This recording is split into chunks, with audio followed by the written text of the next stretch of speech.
The NFL's greatest players have been involved in some of the NFL's greatest plays, and the Oakland Raiders always seem to be in the middle of either glory or controversy.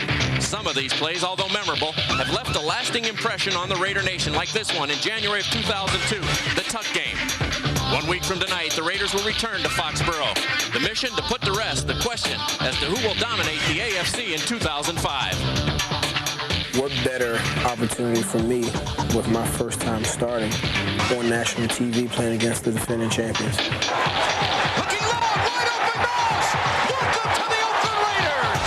Randy Moss, touchdown! The perfect combination of youth and experience resides in Oakland. The 2005 Raiders, through clear leadership, through tremendous talent, and through dedication, are ready for the real thing 1 week from tonight.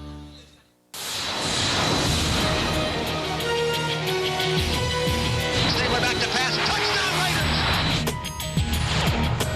He's going all the way! Touchdown Raiders! Gives the ball to Allen. Comes back in the other direction. Blows it open.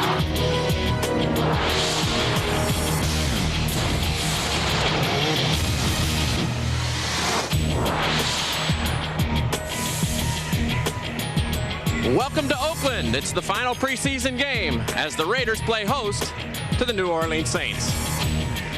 Hello again, everyone. I'm Jim Gray. Well, we are all very much aware of the devastation and destruction to the city of New Orleans, the state of Louisiana and Mississippi, in the aftermath of Hurricane Katrina.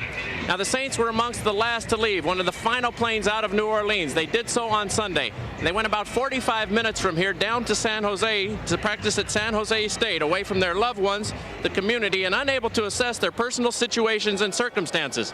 Now, after tonight's game, the Saints will travel to San Antonio, Texas. That will become their temporary headquarters. As of now, they don't know where they will play all of their games this season. They will be in Texas. They will travel a week from Sunday to Carolina for their first game. After that, they were to have played the Giants at the Superdome. That game and its site now are to be determined just exactly where that will be. Now, understandably, football has really not been on the minds of the Saints this week.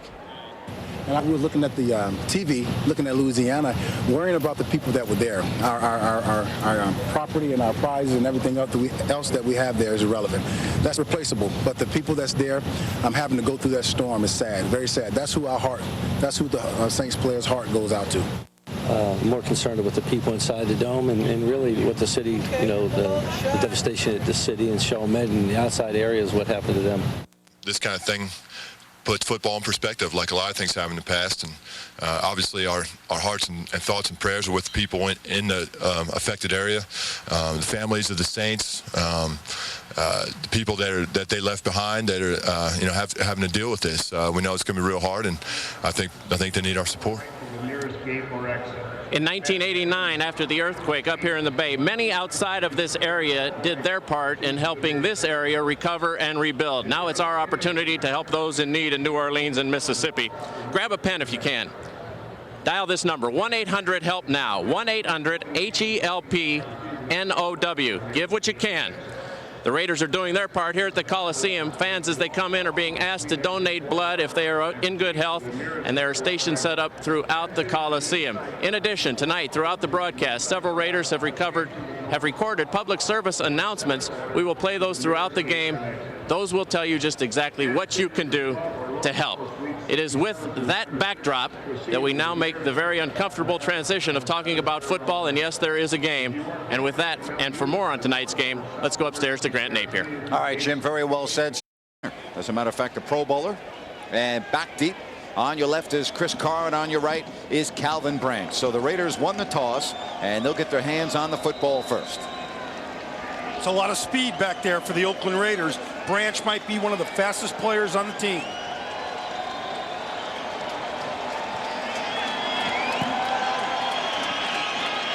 And it's Carr lining up at the goal line. He has some room. He may go. Chris Carr, 100 yards, but there is a penalty marker down. There's a penalty marker down at the 30, and this may very well come back.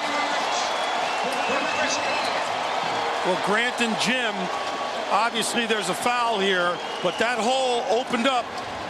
During the return, receiving team, 10-yard penalty, first down. Bill Levy with the bad news for Raider fans. Coach Joe Avizano not happy about that.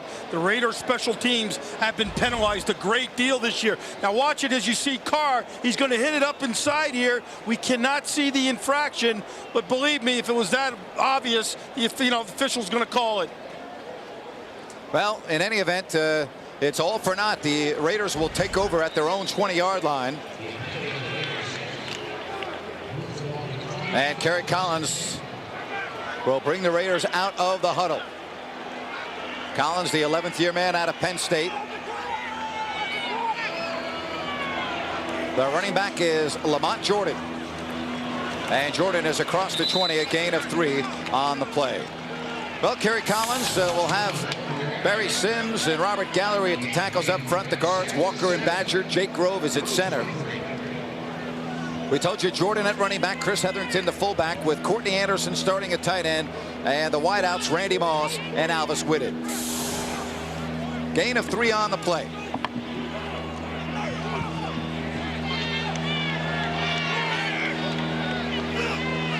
Now it's Flemister in motion. Play action, Jordan.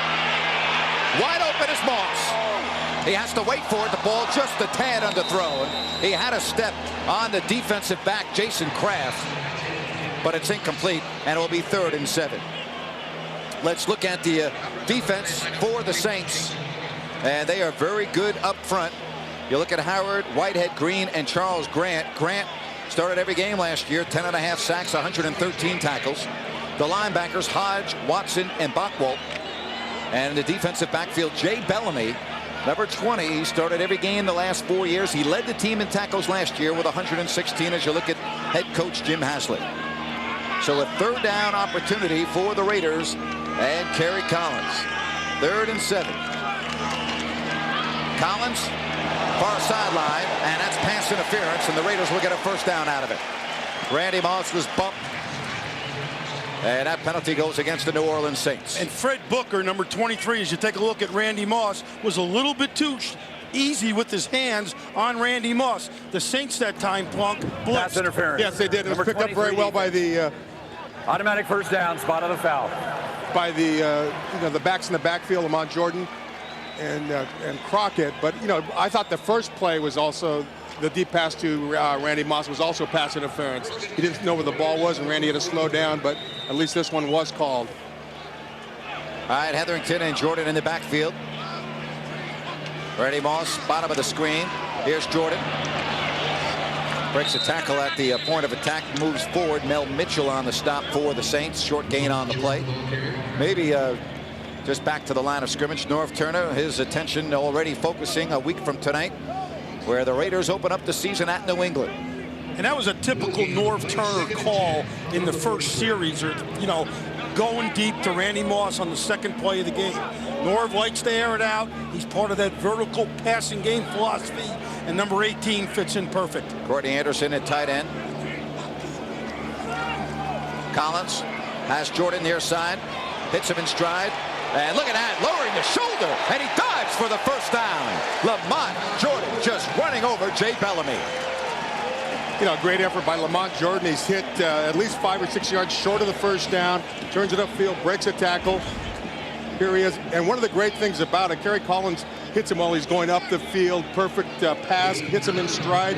So he's already got the shoulders square, bounces off one player, and reaches for almost the 1st down, just shy of that 1st down. Great effort by Lamont Jordan. All right, it's going to be 3rd and less than a yard.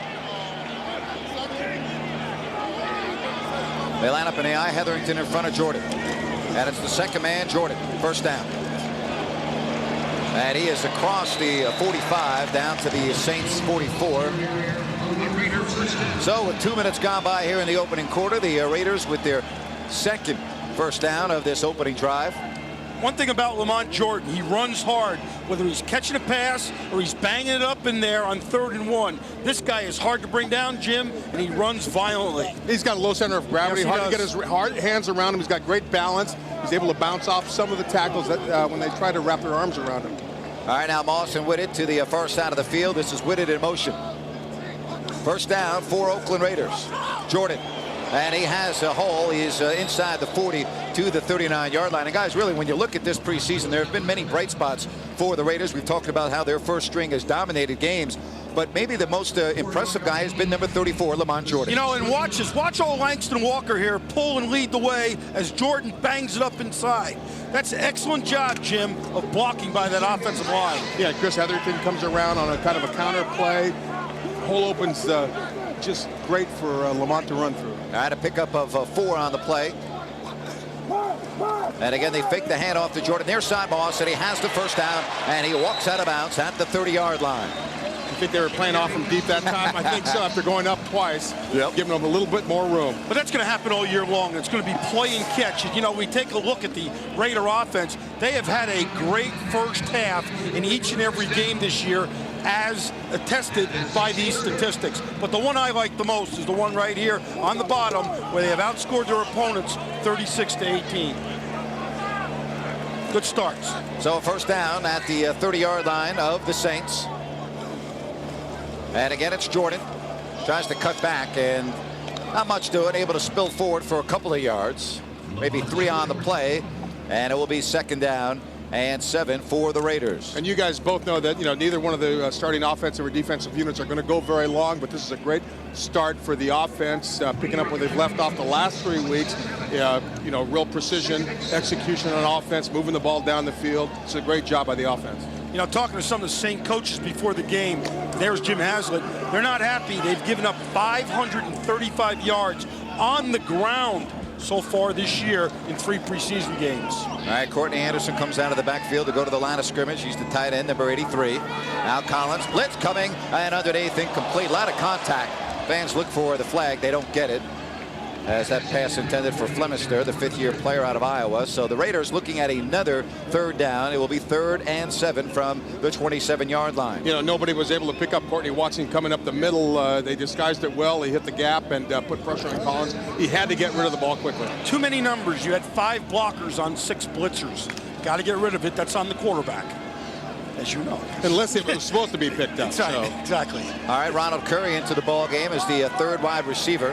He's to Collins' right along the near sideline. Whitted and Moss top of the screen, and Collins looking, throwing, end zone, touchdown, Randy Moss. Oh boy! And for the 2nd week in a row, it's Collins to Moss, and the Raiders take the early lead. And that's what we were expecting all along from Randy Moss, getting behind the defenders. Another wide open play, just like last week. And I mean, he beat the defender good without a lot of play action that time. He just ran right by him. A little bit of pressure on Collins, but he gets rid of it right on the mark, and there's Randy Moss, at least 4 yards deeper than the linebacker. I don't know what Courtney Watson was doing out there trying to cover him. But you know what? Norv Turner and Jimmy Ray look for those mismatches, and that's what you get sometimes inside the 20 in the red zone. And that should make Norv Turner very happy as he heads to New England. He sees his first team offense go down the field for an opening touchdown. Well, an impressive opening drive for the Raiders, and they take the 7-0 lead. You know, as we watch this replay here of Randy Moss's touchdown, this is not fair to ask a linebacker, Courtney Watson, right here to run with Randy Moss, who's running down the field. The Saints were in some type of man-to-man coverage. He had the 3rd guy out to his side, who they expected to be a tight end and or a back. But Norv Turner got number 18 to be the 3rd guy. And Courtney Watson, a 2nd-year man out of Notre Dame, who only played in 8 games last year, is running with Randy Moss. No chance, Jim Plunkett. Not at all. No chance at all. All right, Janikowski to kick it away. And back deep is Michael Lewis, and he takes it at the 3. And Lewis tackled at the 23-yard line. Nicely done by Kirk Morrison, the rookie from San Diego State. So the Raiders 7, the Saints nothing on the Raiders television network. Yeah, 1-800-HELP now. We'll be passing out that phone number throughout the telecast as the Saints, who will be heading to San Antonio after the football game, and that will be their home for the immediate future and maybe longer. All right, the quarterback is Todd Bowman. He's in his 8th year out of St. Cloud State. Split backs, and Bowman looking, And over the middle, it is complete across the 30 to the 32-yard line. We talked about Todd Bowman, the 6'2", 226-pounder at age 33, 8th season in the NFL and up front. You look at Wayne Gandy at left tackle, number 72. First-round draft pick. Gain of 8 on the play. Jamal Brown, the right tackle, very good. Deuce McAllister, the 2-time Pro Bowler. Dante Stallworth and the 4-time Pro Bowler Joe Horn as the receivers. 7-0, and taking the handoff and running it right up the middle was McAfee, and he is stopped by Bobby Hamilton. You see him at the defensive end along with Tommy Kelly. Ted Washington and Warren Sapp at the tackles. Tyler Brayton, Danny Clark, Grant Irons, your backers. And Asamoah Woodson at the corners. Gibson and Schweigert at the safeties. First down for the Saints. First possession for New Orleans. In motion goes Nate Poole, the 4th-year player, now settles. And it's the second man through, and taking the handoff was Aaron Stecker. And Stecker stopped by Grant Irons, who's having himself an awesome preseason. Irons had a great week. Now watch him right here. He's going to shed off the blocker, see the ball inside, come inside, and make the tackle. He's picking up where he left off last week. So for the Saints, they are looking at a 2nd down and 6 with the football on their own 40-yard line. Al Bowman looks like he's changing the play. Stecker is the second man in the backfield. Stallworth bottom of the screen. Bowman pressure on, throws underneath, and Stallworth makes the catch, and he has a first down near midfield. Dante Stallworth, the Sacramento product, the 4th-year player out of Tennessee. 9 starts a year ago for New Orleans.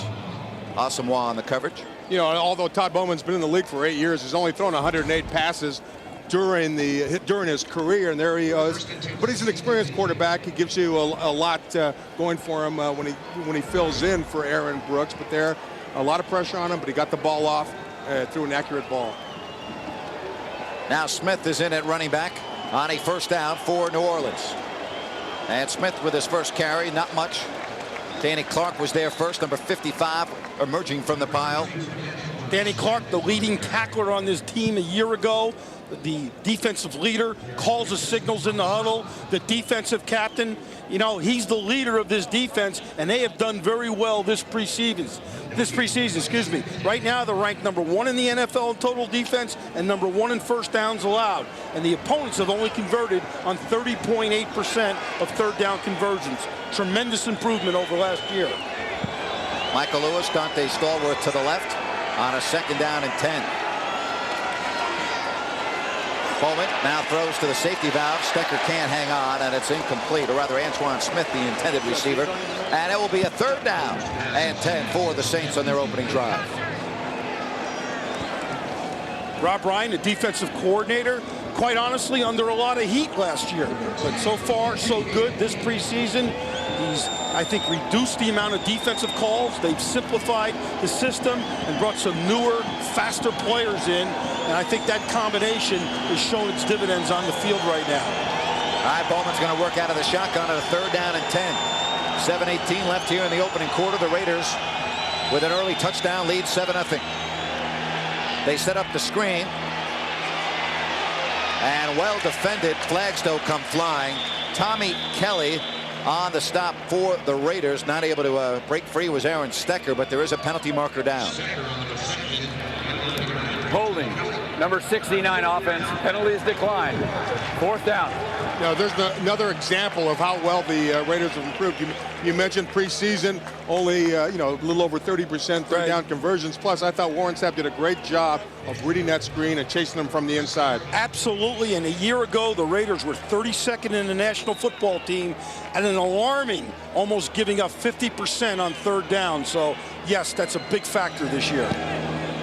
And the Raiders caught a break there. They had an extra man on the field, and he did not get off in time, but the official did not see it. 7 minutes left. And now there is a penalty marker down. Maybe they did drop it.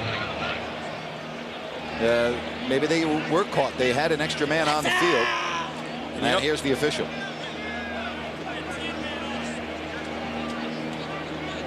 Penalty marker back all the way at the 7-yard line.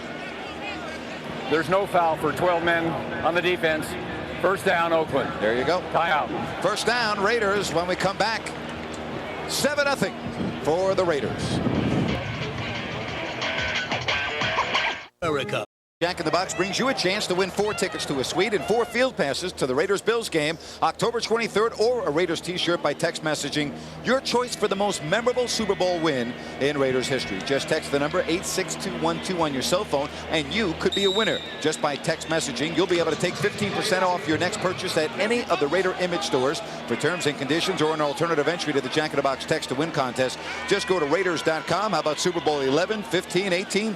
Text your answer now as Zach Crockett is in, and he is met immediately by Jonathan Sullivan.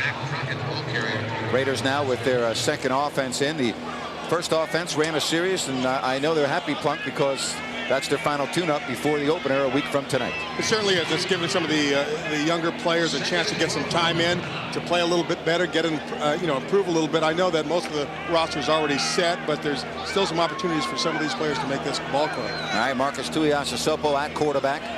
Zach Crockett in the backfield on a 2nd down and 12.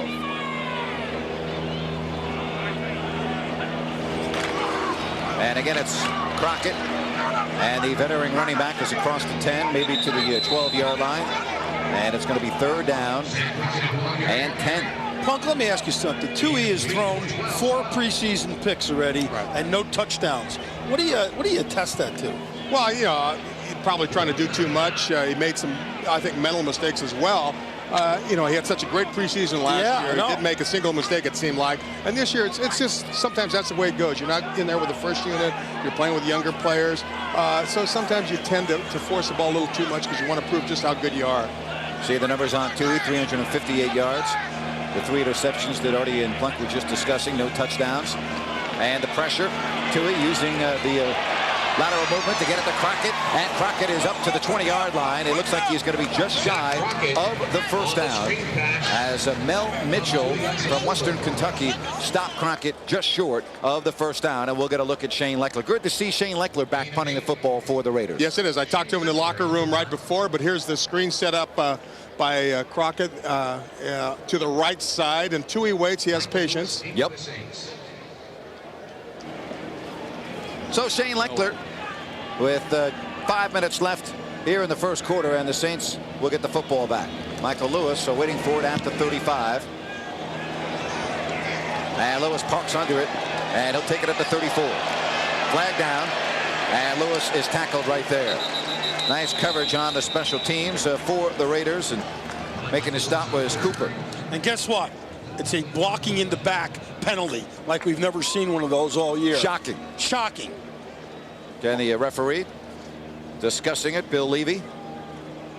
Michael Lewis, one of the great punt returners in the National Football League. Yep. Fast and dangerous every time he touches the football. During the return, illegal block in the back. Number 29 receiving team.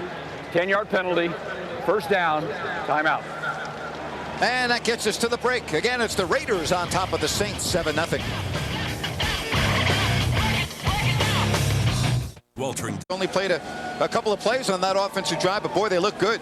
They did look good. They've looked good all preseason, actually, Grant. And when you take a look at this offense, it's a powerful offense, and you don't want to get your starters hurt, so that's why they're playing only a few plays. You're going into your open against the defending champion New England Patriots, and you want to go in that game healthy.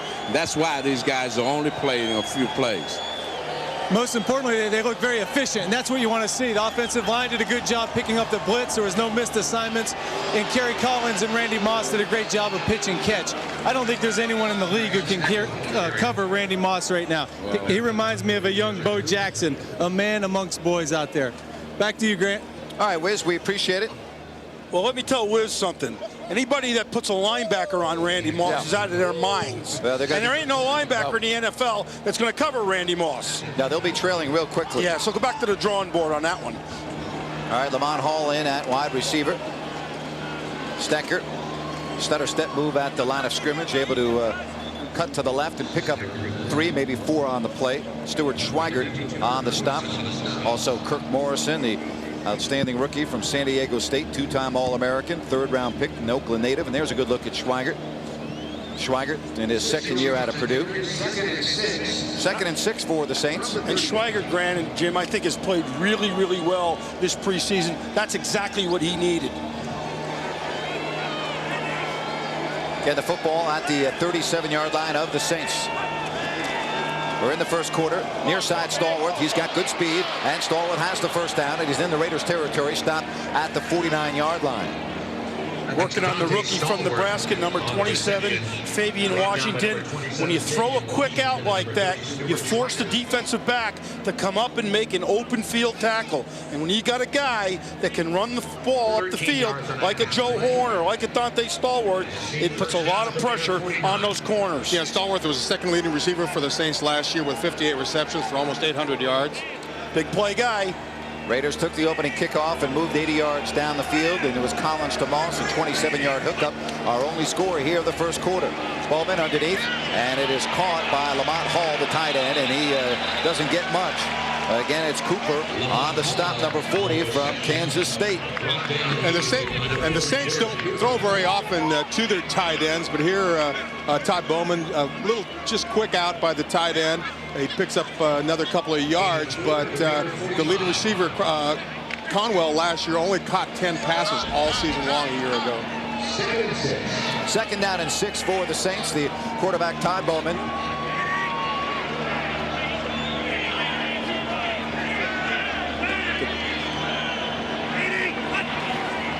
Takes his time, play action to Stecker. Pressure on, flag down, and Bowman throws it to the far sideline, and he has Stecker, but again, there are penalty markers down. Grant, this might be offsides on the Raiders. Somebody inside jumped, and again, you get in these longer passing situations, 2nd and 8, 2nd and 7, defensive linemen are going to anticipate. Offside. Defense, number 95. 5-yard penalty, repeat 2nd down. Ed Jasper, 9th-year man out of Texas A&M, comes to the Raiders from the Falcons as a free agent this offseason. Just a little bit too anxious there. And Bowman really took a lot of the clock. Punk, it's been interesting. I bet you a lot of fans don't know it. What determines, your cadence at the line of scrimmage? Obviously, you want to make it different, but what determines in a situation like that? He waited so long to snap the ball. Well, yeah, you want that, the opposing team to jump offside, so you hold your cadence, you accentuate certain snap counts, and you just try to get somebody to jump offsides, give you a better down and yardage situation. Well, it worked right there. 2nd down and short now as the Saints work out of the I formation. Stecker, and he is hit immediately. Nice job coming across. Kenny Smith, the 4th-year player out of Alabama. Well, get your season tickets, and don't forget about that home opener. That's right, folks, the home opener against the Kansas City Chiefs. That's a night game. Remember that, Ticketmaster.com, or call 510-625-TICKS. And for season tickets, 888-44 Raiders, 888-44 Raiders. And again, it all starts with the Kansas City Chiefs in week 2. It's the Raiders home opener right here at McAfee Coliseum Sunday night. Play action. Bowman with time over the middle, and it is complete for the first down. Stanford route on the coverage. Dante Stallworth on the reception. Holding, number 68 offense. 10-yard penalty, repeat 3rd down. But it is coming back, as you heard, holding on the New Orleans Saints. Take a look at Ike Nudukwe. A little bit too over anxious there in terms of the pass protection. A rookie free agent out of Northwestern. Big guy, about 6'4", 230 pounds, and Jim Haslett, linebacker coach at the Raiders here in 93 and 94, did not like it. Now watch here on the left side of your screen. If we can find him, it's right there. And it's a good call by the officials. Grabbing the jersey. All right, so it's 3rd down and 11 for the Saints. Again, Bowman out of the shotgun. Raiders rush 4. And it's Stallworth, and he has a first down for the Saints. He's across the 40 to the 36. Ronaldo Hill out of Michigan State on the coverage. And the Raiders only rushed 4-man that time, and they gave Bowman a little more time to pass. Found Stallworth over the middle. A nice throw and catch. I'll tell you what, I thought that was a heck of a catch by Stallworth. first-round draft choice in 2002 out of Tennessee. As you said before, this guy is a very good football player. Hey, Artie, they're supposed to catch it. No. Okay, come on. You got that right. All right, and the first quarter is in the books, and the Raiders with the only touchdown, and they lead 7-0.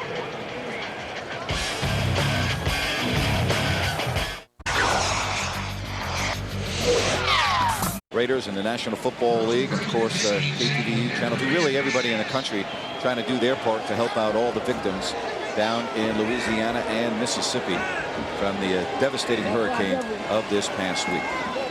7-0 as we start the second quarter. Stecker with a big hole, and he has the first down, and he is inside the 25 to the 24-yard line. Ronaldo Hill on the tackle for the Raiders. One thing about this Saint offense, and they do this when Aaron Brooks is the quarterback also, they like to spread you out. They like to hammer it up inside, but they hammer it up inside with basically one back and 3 wide receivers and 1 or sometimes 2 tight ends in the game. They want to spread you out and run it up inside. So the football is at the 24-yard line of the Raiders. Bowman, and the give to Stecker, and he cuts it inside. Flag down. This is going to be a hold, and it will go against the Saints. Good job that time by Ryan Riddle, number 57. Holding. Number 68 offense. 10-yard penalty. Repeat first down. And the Saints, their starting quarterback right there, Aaron Brooks, the 7th-year player out of Virginia. 21 touchdowns, 16 interceptions, threw for nearly 4,000 yards last season for the Saints. You know, a lot of people are asking, you know, how could the Saints play? Where's their mindset? I had a chance to speak to a couple of the players before the game. And you know what each one of them said to me, and I found it to be very interesting. They talked about civic responsibility, and they really think that they can be kind of a galvanizing force if they can play well and help the community look for anything bright. And the players, that's what they're focused on right now as a football team, trying to do whatever they can to help out their city and surrounding area. Near side, ball caught by Henderson, and Henderson out of LSU is stopped by Stanford Route. You know, a lot of times, you know, the kinds of things you hear about players are so negative sometimes, but I think that point you brought up about, you know, their civic concern to the community and such, you know, is very important for people to get to know and to know about. Here's a look at the pass and catch. And watch Stanford Route, who has no help underneath because the outside linebacker that time, Tim Johnson, blitzed, comes in, converges on the ball, and makes the tackle. That's a tough play to defend. Split backs here on a 2nd down and 6. Bowman pressure on, and they've got him. The sack by Ed Jasper. Ed Jasper, a member of the Falcons a year ago, and he has another sack here in the preseason for the Raiders. Good job that time by Jasper, coming off the corner, gets a great jump on the ball. We'll take a couple looks at it. Watch Jasper right here. It's going right over the top, and he's going to just keep swimming and swimming and coming. He lined up in a 3 technique, which is an outside shade of the offensive guard. Excellent, excellent job as he runs right past Augie Hoffman, number 74. All right, so it's now 3rd and long for the Saints. They trail 7-0. Bowman. Underneath it goes. Safe pass there to Gardner. And Gardner is going to be gang tackled at the 20-yard line and well short of the first down. A host of Raiders. Morrison, Johnson there. Stanford Route on the tackle. It was a good decision by Bowman. They're only down 7-0. He puts them in field or a little bit better field goal range from there. Doesn't make a mistake, which is also crucial, and you know, makes it a little bit easier for his kicker. Also Calvin Branch, who last year, member of the Raiders front office. That's right. And he makes the tackle right there. Last 2 years. Yeah, that's right, last 2 years. But he's fast, and we all remember a couple of years ago against the Cowboys, he caught Deion Sanders from behind on a punt return. Do that. And the outstanding kicker for the Saints, John Carney, and a 37-yarder. And it is good, and the Saints are on the scoreboard. So with 11:48 left in the first half, it's 7-3 Raiders. More information. Mitch Berger back deep. Coach, you coming, Grant? You coming to the first home game against the Chiefs? I will definitely on September the 18th? I will be here. You know, Kansas City thinks they're a Super Bowl contender. They dropped off because of their defense last year, but they still score a lot of points and put They put the ball in the air. Priest Holmes is, great to watch. So I encourage everybody to come out for that first Sunday night game here at the McAfee Coliseum. Grant and I will be in your suite, Plunk. Save us some potato chips. Oh, exactly right. And it's Chris Carr who had one returned 100 yards, nullified by a holding call on the opening kickoff. And he scoots free. He's to the 35. And he pushes forward. He's across the 40 to the 42-yard line. Jason Kraft on the tackle. So Chris Carr with 2 excellent returns. Timeout. Raiders with the lead. Blocking.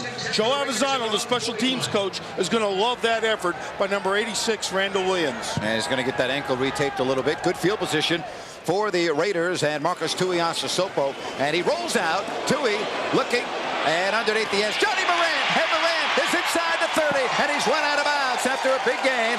Josh Bullets on the coverage, but not before a big gain for the Raiders, who lead 7-3. And once again, Plunk, Tuiasosopo using his feet to create some room. Yeah, get some space, get outside the pass rush. Great run fake. He's out there all by himself, has a choice of 3 receivers to throw to, and he and Johnny Morant seem to have something going this preseason. Yep, 34-yard hookup from Tui to Morant, a big gain, with the Raiders looking to add on to their 7-3 lead. First down for the Raiders. Near side, but it looked like up top, number 49, John Paul Fauci may have moved. Prior to the snap, false start, number 49 offense, 5-yard penalty, first down. And you know, guys, that was the 10th catch this preseason by Morant. He came into the game with 9 catches for 154 yards. That's his 10th reception. Hey, Artie, they've got to make a few crucial decisions. And that's one of them. Yeah, on how many players do you think? Yeah. I tell you what, Morant's got to play good on special teams, but, I'm not second-guessing or guessing ahead. I would think he'd make the team. All right, now it's DeJuan Green, and Green is inside the 30 down to the 26-yard line. Second quarter action. If you're just joining us, the Raiders opened up the football game by going 80 yards and 27-yard pass play from Kerry Collins to Randy Moss in the end zone. He was wide open, beat a linebacker, and that made it 7-0. Then John Carney with a field goal late first to make it 7-3. And right here it is the Raiders on the move, second down and 12. And they are well in the Saints territory at the 26-yard line. Tui, Fauci, he has some room to the 15 and more. And the big tight end goes inside the 10-yard line. Mel Mitchell on the stop of John Paul Fauci. Nice job to catch and run, get some extra yardage. It was a good read by Tuiasosopo. He drops back, sees a tight end is pretty wide open, going over the middle. They blitz.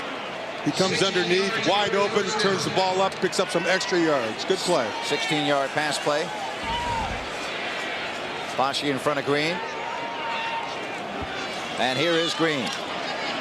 And nothing doing along the right side. He was hit first by Howard Green, the defensive tackle, and third year out of LSU. Fauci's like a half a fullback, half a tight end. Yep. He does a little bit of both. Had a cup of coffee a year ago with the Jets. Was on the practice squad for the Raiders last year. Big 6'4", 270, 75 pounds. First-year guy out of Georgia Tech. Big, impressive, versatile athlete. Carlos Francis is into the game, and it's good to see him. He's at the top of the screen. Been bothered by that injury all preseason, and it's good to see him into the lineup for the Oakland Raiders. Tui looking, pressure, and nice job of sliding inside the 10 at the 8-yard line. Nice move there by Tuiasosopo to prevent the sack. And it's going to be third down and goal. He couldn't find anybody open down the field. He almost got yanked down, but was quick enough to get away and at least, as you mentioned, avoid the sack, Grant, which is important.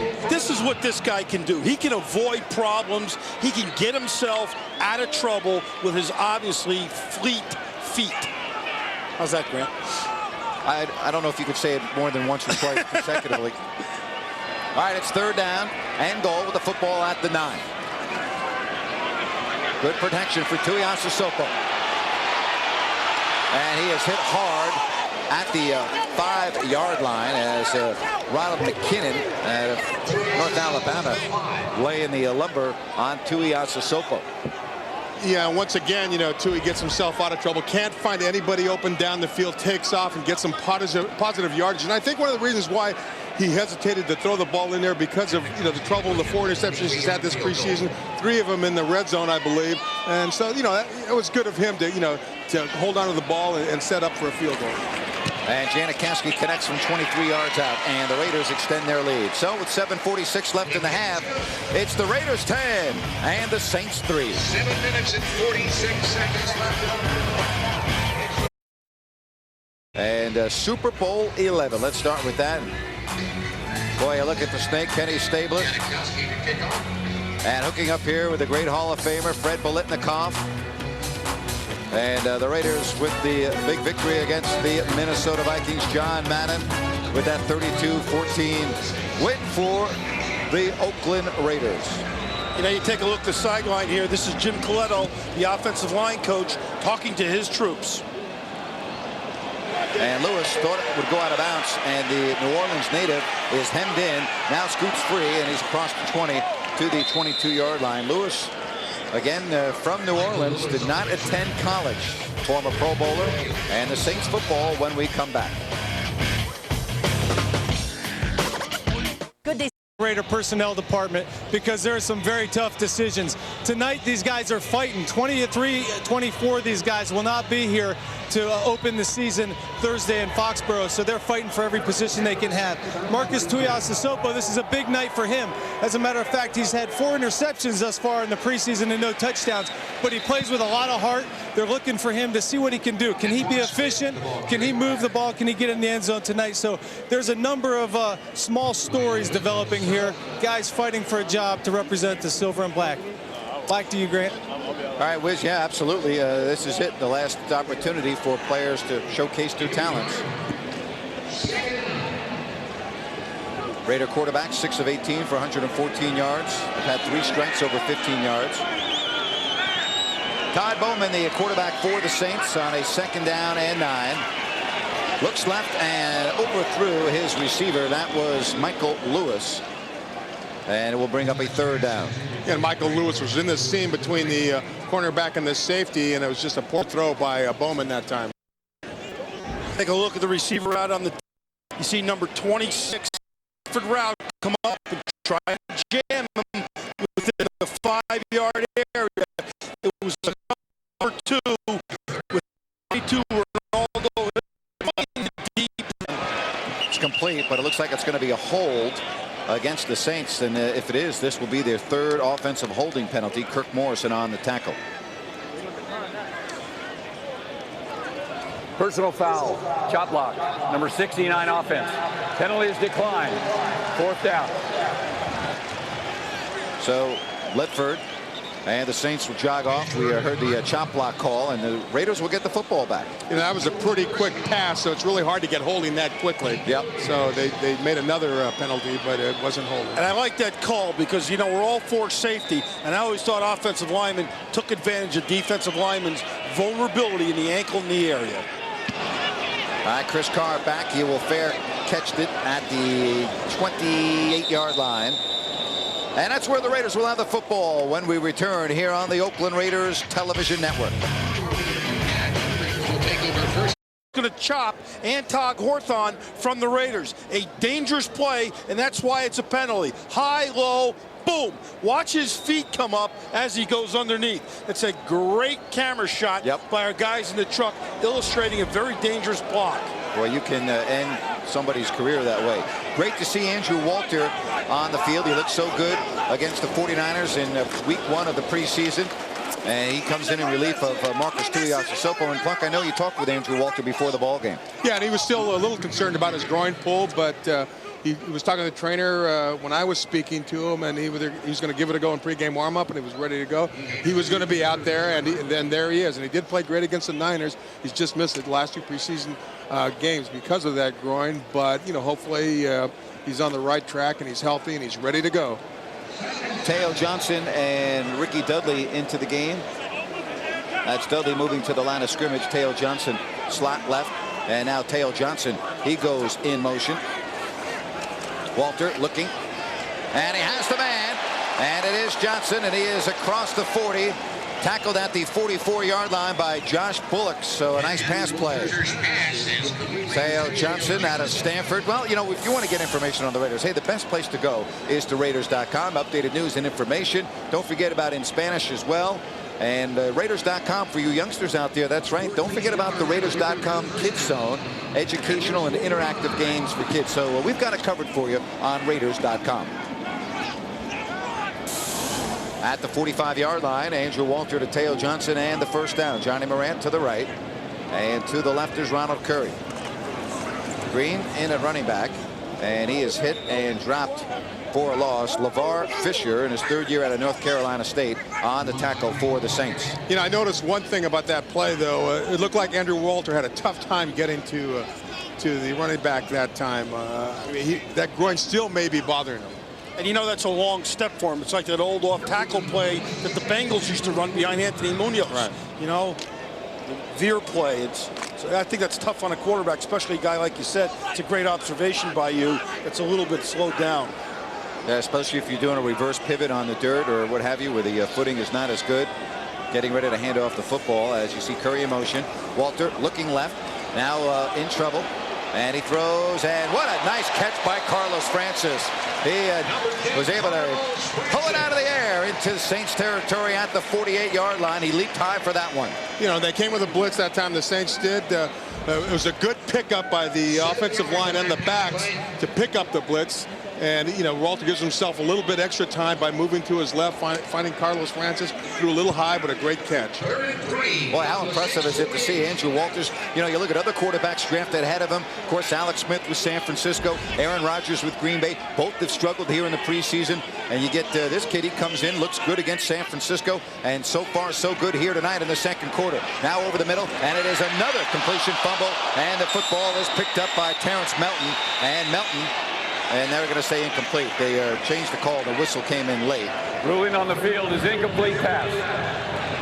Fourth down. So it's going to be a 4th down and 3. You know, going back to Walter, and I'm not trying to be wise guy or funny, but if you looked at him and Alex Smith the night that the Raiders played the 49ers, you would have thought number 16 in the silver and black was the first guy taken in the NFL draft. Yeah, not only that, Artie, he went a little bit lower in the draft because he had hurt his shoulder towards the end of his college career. So that, you know, that knocked him down a notch or two. Well, good for the Raiders. Yeah, it was a good pick. That was a great pick. And too bad the football was dropped. Would have been a first down. 4th down and 3. Michael Lewis for the Saints, standing at his 9. Bad snap. And Shane Leckler not going to get fancy with this one. He doesn't want to re-injure that leg. But look at this kick. And it is going to be all the way inside the 5, down at the 2-yard line by Ronaldo Hill. So with 3:26 left, Shane Leckler hears it from his teammates. There's Jerry Porter and company coming over. And nice hands by Leckler here. You know, it's a tough snap. Adam Thru is back at center. You know, the snapper, he's a great one, but that time a little bit to Leckler's right.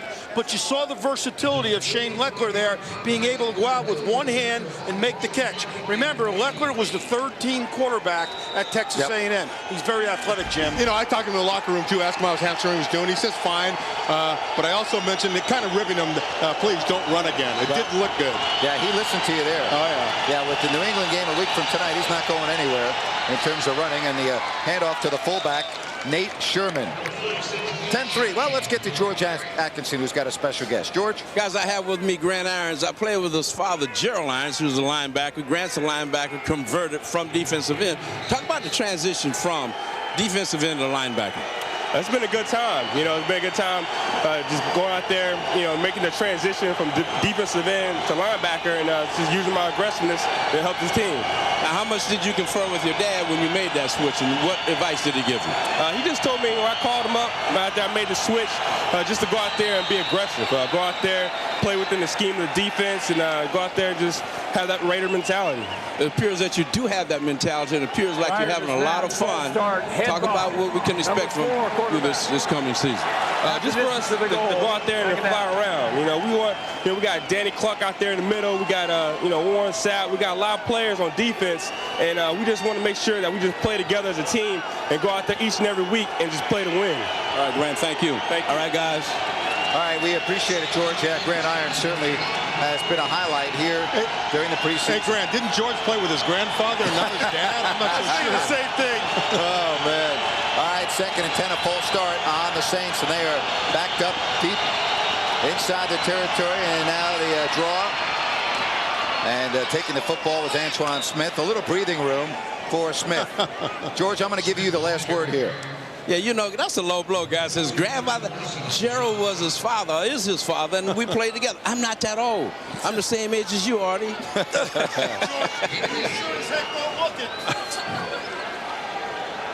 Man. 10-3 with the 2-minute warning upon us. This is the 2-minute warning. See the improvement in 3rd down defense here in the preseason. And you know that Rob Ryan is happy to see those numbers decline.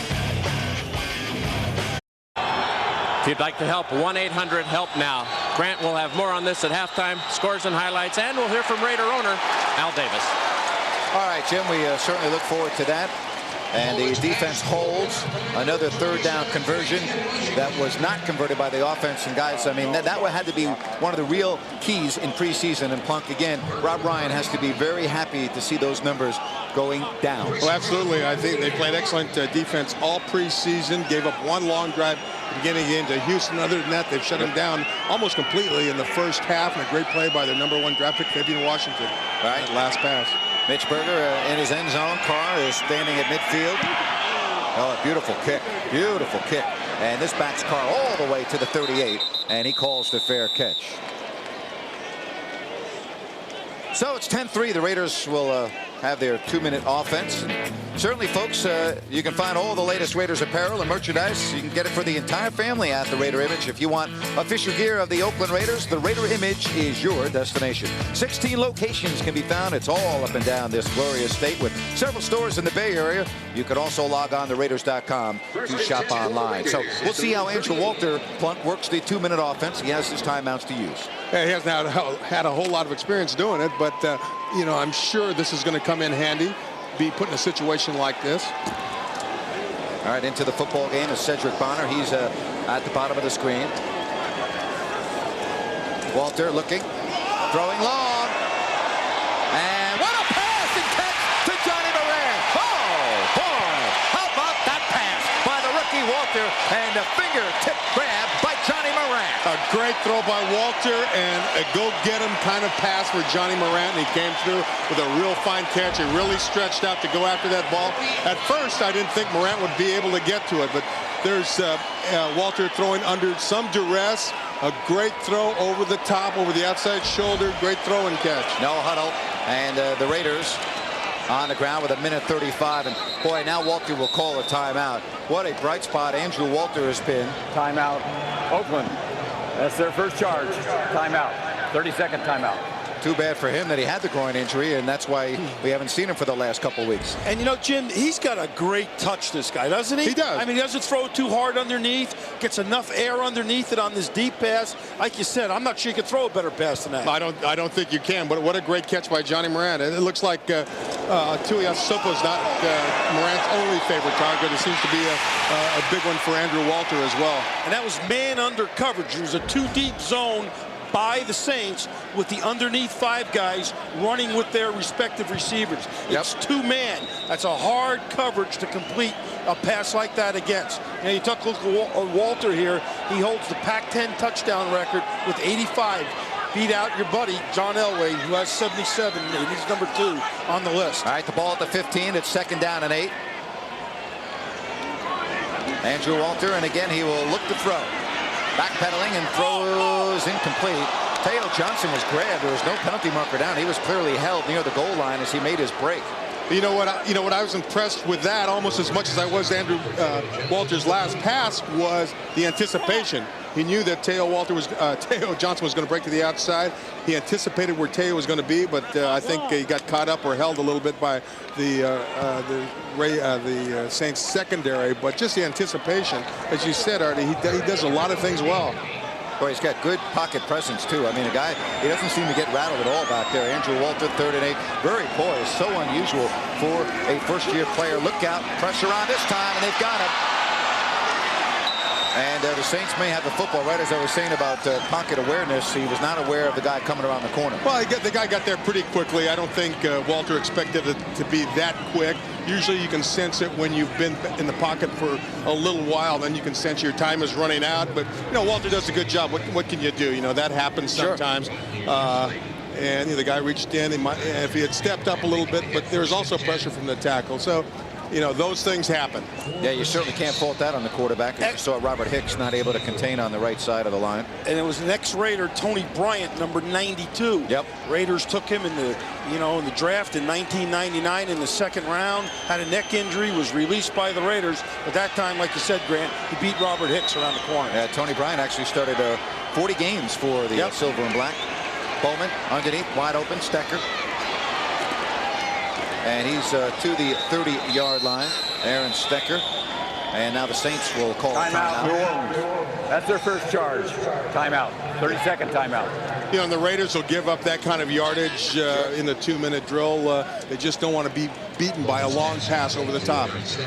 Well, you take a look at who's on the field right now for the Raiders. It's a lot of young players. As we take a look at number 42, Keyon Nash. We take a look at Anton Harthon, number 77, Raiders 6th-round pick out of the University of Wisconsin. A lot of these young players, Grant, trying to make their bones, so to speak, tonight in all these situations. And look for all these guys to be playing in the second half, too. Yeah, and look for a lot of these guys to be playing on September 18th. They're trying to make the team tonight. And if they are on the team, they are going to see just an unbelievable atmosphere here. Don't forget about that Chiefs game Sunday night, the 18th. There's the information to get your tickets. Ticketmaster.com. Call the numbers on your screen. It starts with the home portion of the schedule on Sunday, September 18th, the night ball game. Bowman underneath, and it is complete. Stecker and the Raiders not able to corral inside the 40-yard line, and he's able to scoot over the 40 to the 42, maybe the 43-yard line. Good second and third effort by Stecker. Nash finally brings him down. Artie, there's been a lot of criticism about not making good tackles. But here's the play. We'll let that run. I'll get back to it. And Bowman just stops the clock. Punk, what were you saying? Well, there's been a lot of criticism about, missed tackles in the NFL. And part of it, I guess, what would you say, is attributed to they just don't tackle and hit live. I practice as much anymore. I attribute it to two things. That is number one, that you can't practice it properly in practice. But number two, it's got something to do with the guys carrying the ball. Some of these guys in the open field are pretty good, pretty hard to bring down. It's a combination. Yep, good point right there. It is the National Football League. Bowman. And he has his man as Nate Poole makes the grab. We watch games, and Plunk, I know you do too, and Artie and I have been talking about this, and we watch the games on the NFL Network, and that's a common theme that I've seen in the preseason the last couple of years, is that there are a lot of missed tackles in the preseason. Yeah, and just because they just don't practice it enough during training camp. Before, you used to have a lot of live days, both tackling and running the football, and they just don't do it because they don't want any injuries. Can't blame them. Nope. Nate Poole, bottom of the screen as you look at the quarterback there, Todd Bowman. Two receivers to the left. Shotgun. Protection is there. And incomplete, as throwing into the crowd there was the quarterback Bowman intended for Devery Henderson. Raiders that time playing a 2 deep, 5 under zone. It's called cover 2 with number 51, Tim Johnson, almost a guy who runs to almost a middle third type thing. This defense was made famous by the Tampa Bay Buccaneers. A lot of teams call it Buccaneer cover 2, where the middle linebacker gets a lot deeper than the other linebackers. Great job that time by Tim Johnson of doing that. All right, down to 37 seconds on a second down and 10. We're here in the second quarter. Raiders with the lead. Bowman and near side, and the ball is caught. And they're going to say incomplete. Incomplete. As Bowman thought he had the reception there.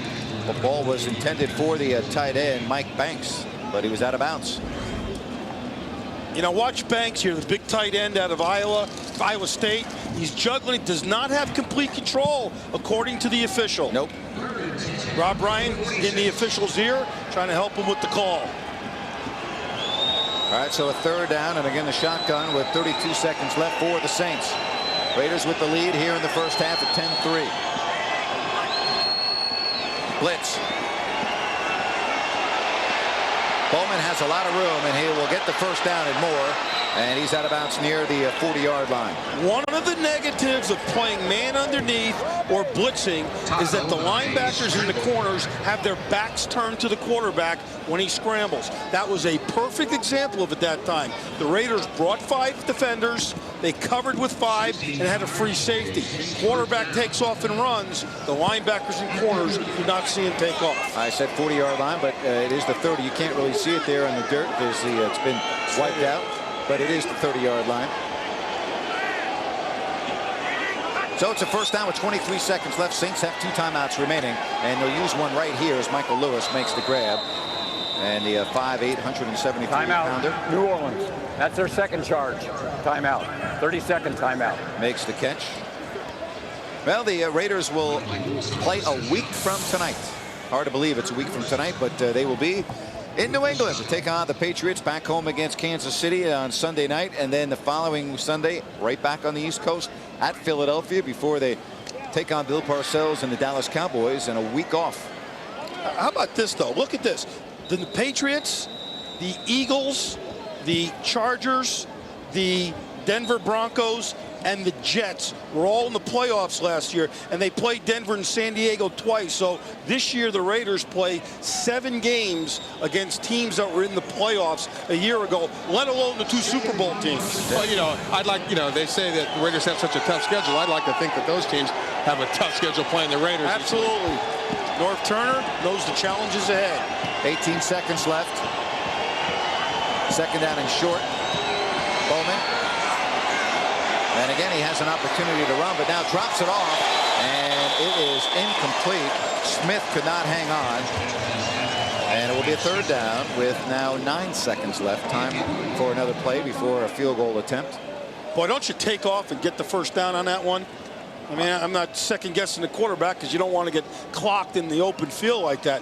It just seems like you take off, you get the first down, you go out of bounds. Easier said than done, right? Yeah, absolutely. Morrison, made a great decision by coming after him, and he was caught in between, and he put a little pressure on him, and the throw was errant somewhat. But I think the pass could have scored. So, you do what you can. And they just set up a field goal. And now we will look at the Saints field goal opportunity. That's their third and final charge timeout. 30-second timeout. 5 seconds left. Artie, if he had run, he would have put him, Yeah, could have got hurt. Still in field goal range. Sure. So he was going for the big one. He just couldn't quite make the throw running that hard to his left. I just like being critical of quarterbacks. Of course you do. John Carney will attempt his second field goal here of the first half. Again, a very impressive opening drive by the Raiders. They took the opening kickoff and marched 80 yards down the field. Kerry Collins hit Randy Moss on a 27-yard touchdown. Janikowski with a field goal, and now John Carney, who is an outstanding kicker, and this will be a 37-yard attempt. Bowman the hold.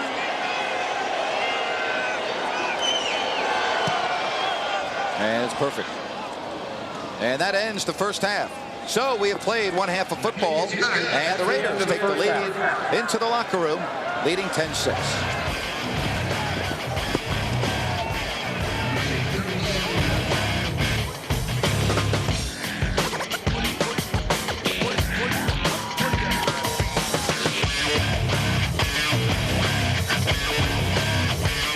How well he fits into your offense. Oh, he's doing a great job, and he's anxious to get the season started, so am I, so he can play 4 quarters, because a back like Lamont is going to get better as the game goes on, and as he gets his carries, he gets his catches, I think his presence will be felt even more. All right, Coach, good luck to you. Back to you guys. George, thank you very much. And the New Orleans Saints are going to get the football first, as limping off the field for the Raiders is Nash. And boy, you hate to see that in the preseason. New quarterback for the New Orleans Saints, Adrian McPherson. He's the rookie out of Florida State, so he will take over here in quarter number 3. He's 6'3", 218 pounds. Good size quarterback. Aaron Brooks not playing tonight. Todd Bowman played the entire first half. And they open up on the ground, and the Saints get good yardage. Antoine Smith with the carry, and he is across the 30 to the 31-yard line.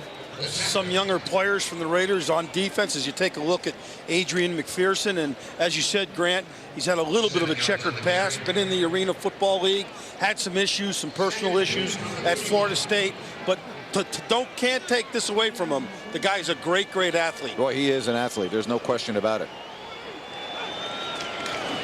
And on a second down, Smith. And Smith has the Saints first down. And he's to the 36, maybe 37-yard line. Marquise Smith, number 41, makes a stop for the Oakland Raiders. Marquise Smith is an interesting guy. Played for me at the University of California about 7 or 8 years ago. Was drafted by the Cleveland Browns, was a starter for them in the year 2000. In fact, he started 16 games at strong safety. But since then, he's put on some weight, moved to outside linebacker, and he is trying to make the Raiders. Puck, I thought Artie was going to say that the kid left school early after Artie coached. He hasn't recovered, I'll tell you that. All right, it's first down, McPherson. Pressure on, and they almost get to him. Kenny Smith had a chance, and now McPherson just throws it away. Kenny Smith applying the pressure, the fourth-year player out of Alabama. And it's going to be second down. Smith, the acquisition this offseason by the Raiders. You see him right there, getting up inside. But you just said what an athlete. I mean, that's an athletic move there to get by. Extremely athletic. You know, it's so much more difficult to catch these quarterbacks nowadays because they can all run, and it just ticks off the defense because they got to chase them. Then they get cut blocked. They hate it. All right, second down and 10.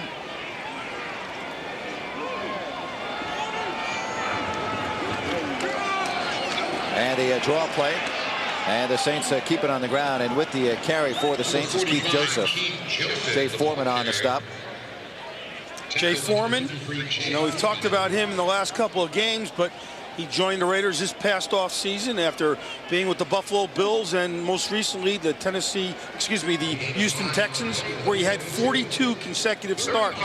His dad, of course, Chuck Foreman of Minnesota Viking fame. As we take a look at Willie Brown signaling something into the defense, Norv says, what's the call? Willie says it's a cover 2, 4-3 cover 2. All right, McPherson will work out of the gun on a third down and 5.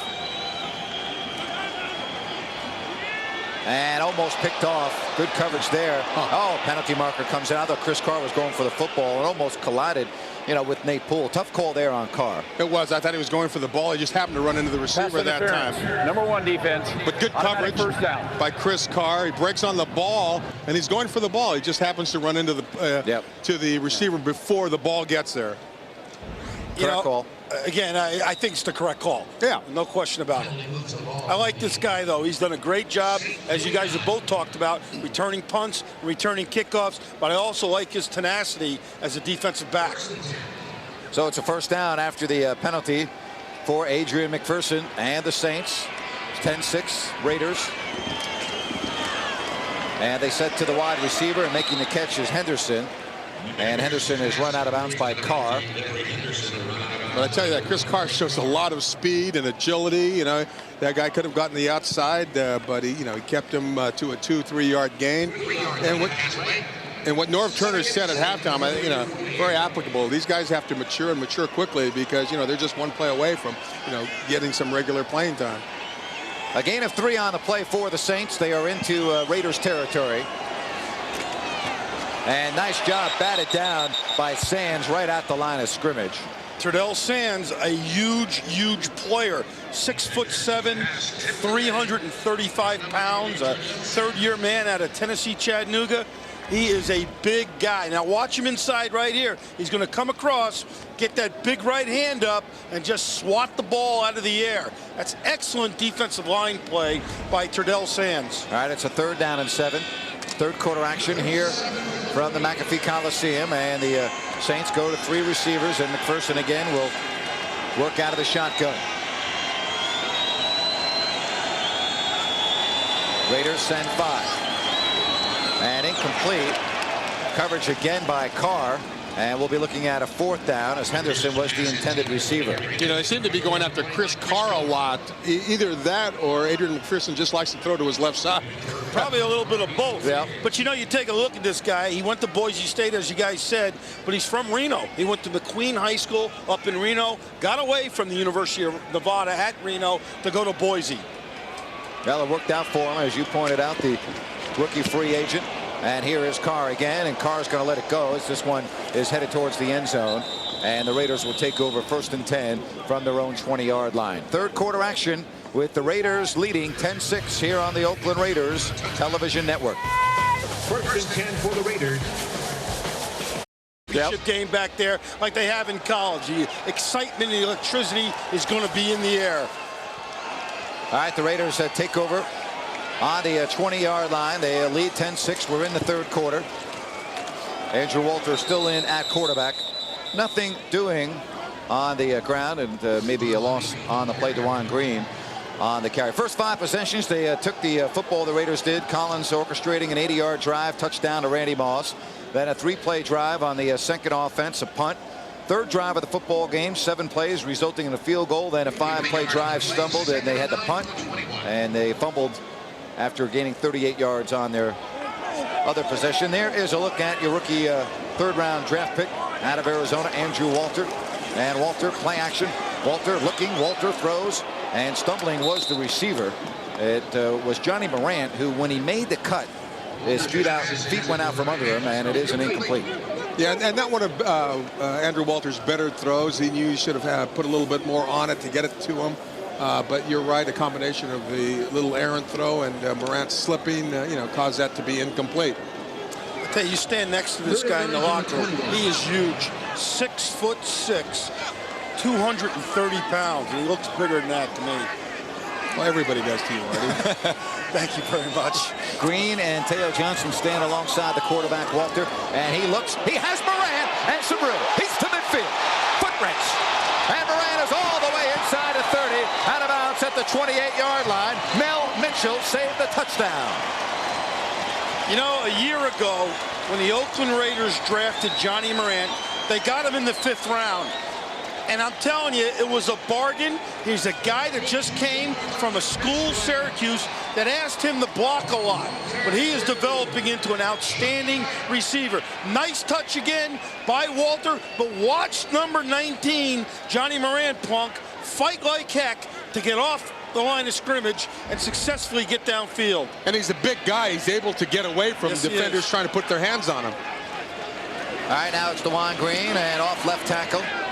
And a short gain on the play. Picked up a couple, maybe 3. 10:40 clock moving, 3rd quarter, and the Raiders once again threatening, leading 10-6. You know, we've talked about it before. The trend in the league is to go to the big wide receivers who have a lot of speed, who can break tackles on short passes. And Johnny Morant's an example of that, along with Randy Moss and Terrell Owens, and it goes right down the list. Jerry Porter. Oh, yeah, absolutely. Boy, a big night for Morant. Showed you the numbers, 3 catches, 131 yards. Carlos Francis, the 2nd-year speedster in motion. And Green wrapped up, and he's not going anywhere. Howard Green, 320-pounder out of LSU on the stop. You know, it's a good job by Green. You're going to see him right on the nose guard here, come up the field and chase it down right there. Nice job by him of fighting through the traffic, so to speak. And that sometimes happens on slow developing counter plays, which is what the Raiders were trying to run there. Sure, Howard's concerned about what's going on in his home state. Timeout, Oakland. That's their first charge. Timeout. And the Raiders talk it over on the move here in the 3rd quarter. On a mission in 1980, the Super Bowl would carry over into January 25th, 1981. And, you know, really, we talked about it at the beginning of the telecast. As you look at Carlos Francis go in motion on 3rd and 7. Walter stumbling a little bit, and it's incomplete.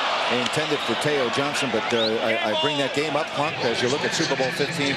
And again, the theme New Orleans, the Superdome. And that city right now in peril. And certainly the highlight of your great NFL career, I would think right at the top of the list. Oh, it certainly was. Very excited to kind of be back in the NFL after backing up Kenny Stabler for 2 years and getting my opportunity. I relish that victory in New Orleans. 27-10, the final score. Janikowski, this will be from 43 yards. And Janikowski extends the lead to 13-6. Third quarter action here from McAfee Coliseum, and the Raiders with the lead.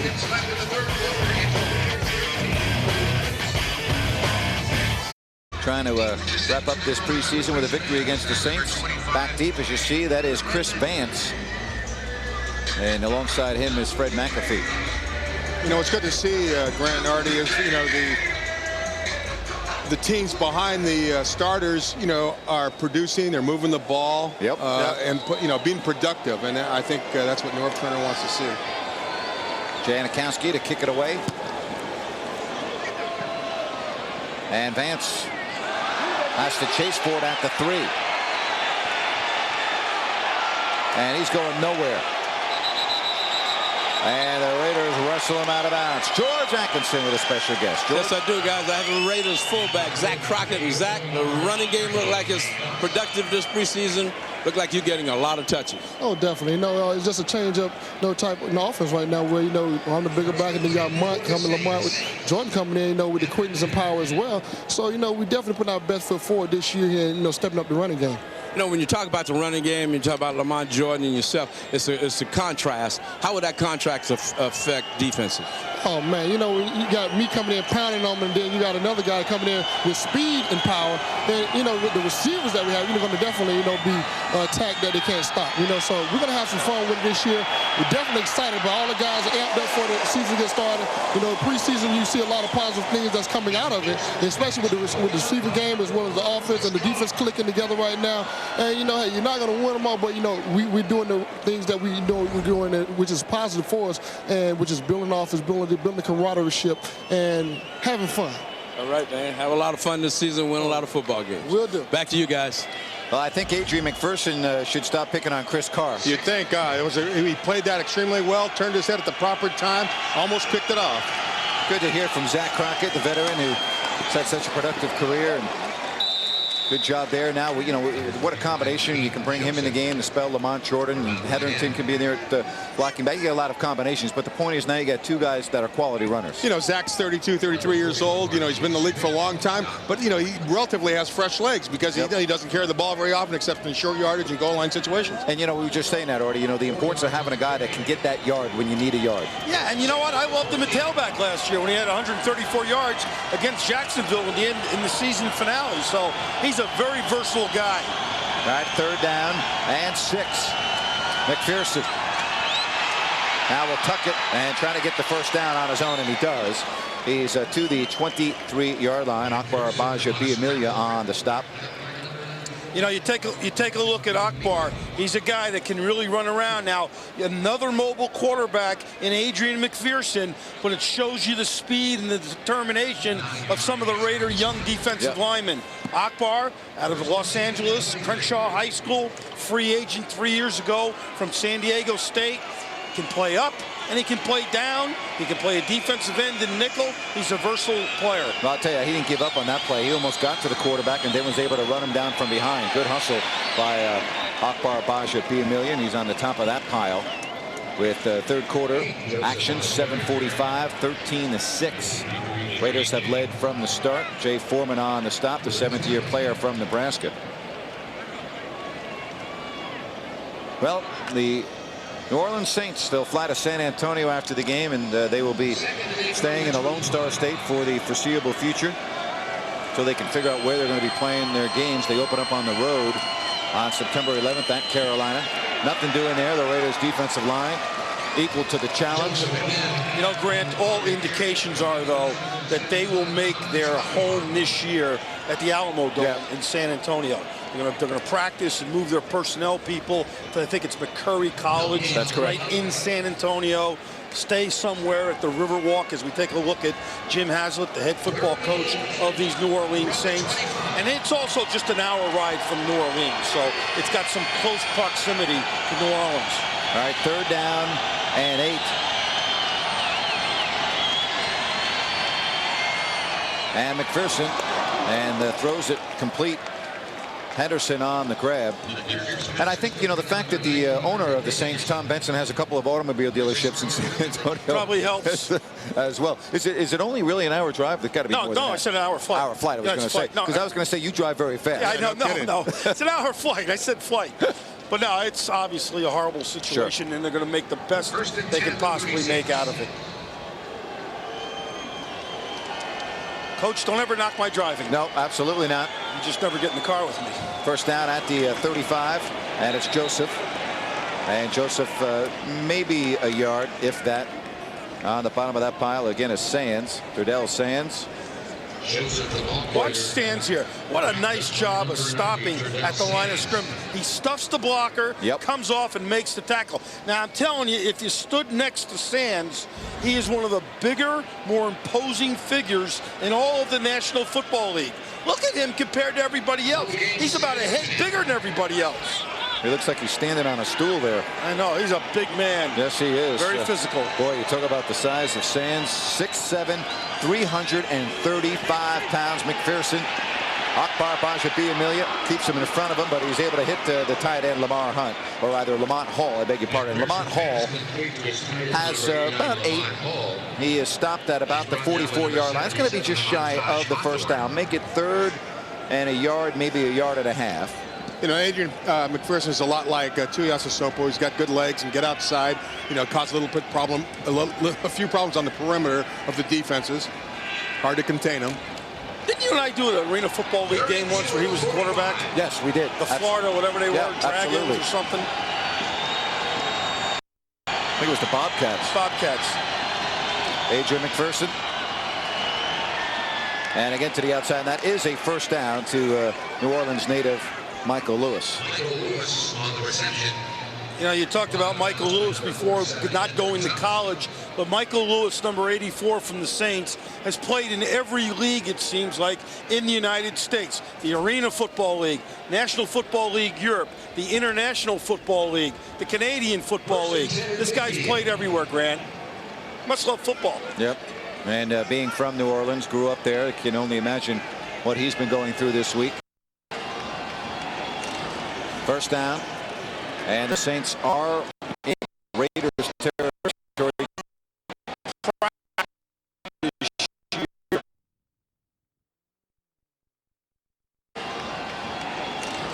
First down, and the Saints are in Raiders territory. Joseph on the carry and tackled by Corsi, Michael Corsi, first year out of Columbia. You know, Michael Corsi's from the National Football League International Development League, which means he will be a member of the Raiders practice squad this year and not count against the total number. He played a year ago for Frankfurt in the NFL Europe team. All right, 2nd down and 8. Nate Poole in motion.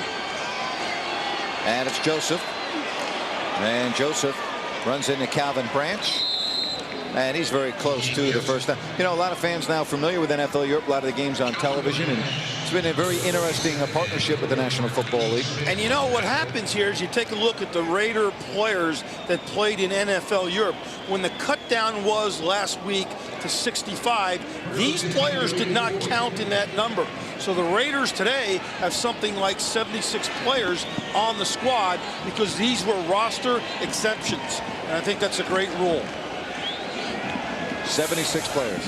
Makes a long season for those guys, though. It's year-round football. Yes, it sure is. McPherson off the play action.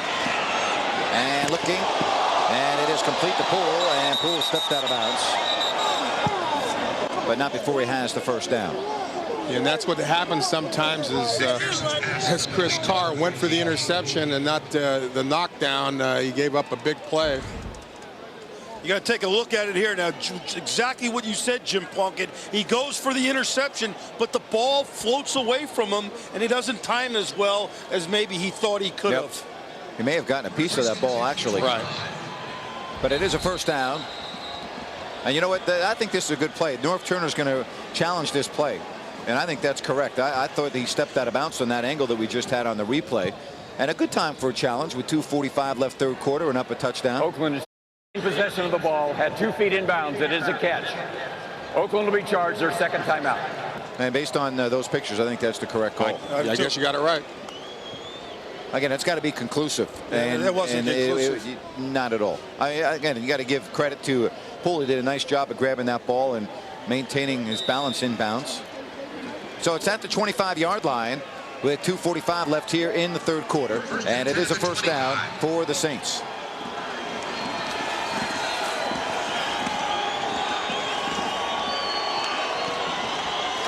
Hand off to Keith Joseph.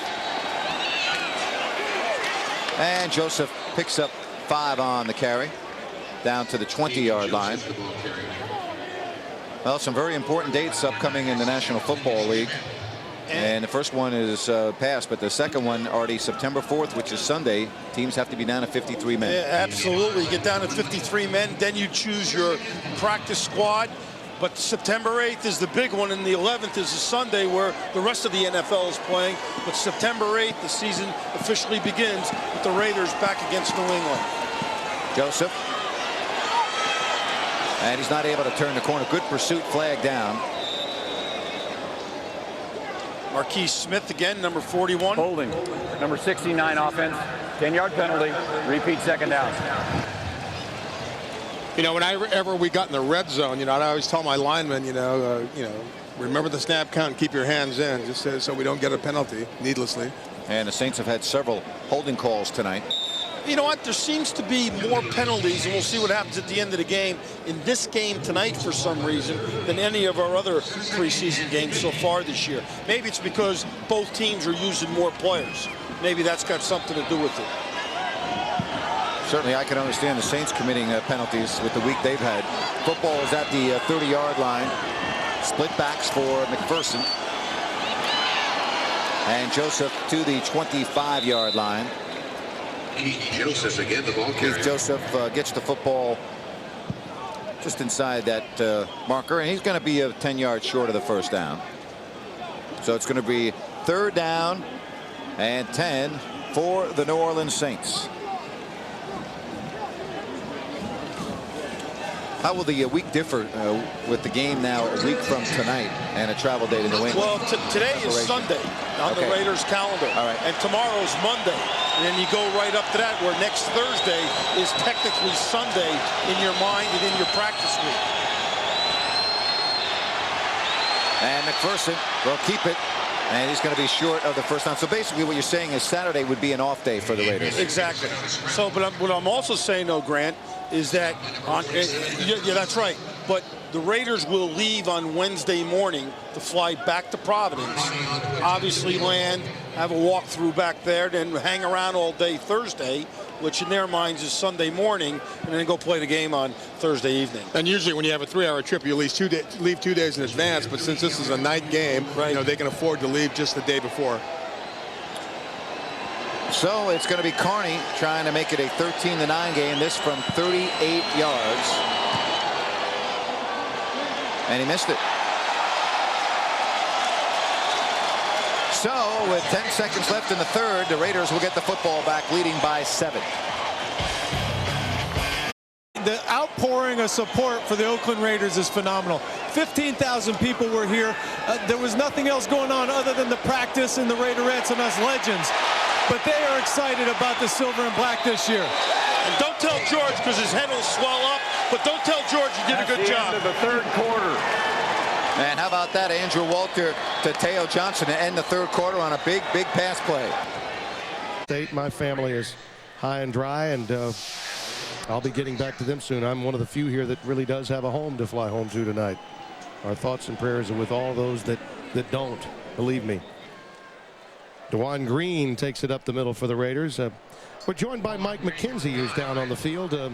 Like a lot of starters tonight, he's surveying the terrain and not participating, and has a lot on his mind. Mike, we're being seen throughout a number of areas, evacuation shelters throughout the New Orleans and Gulf South region. In fact, even live in the Astrodome in Houston tonight. I know you'd like to say a few things to all of the people out there that disadvantaged and hurting tonight?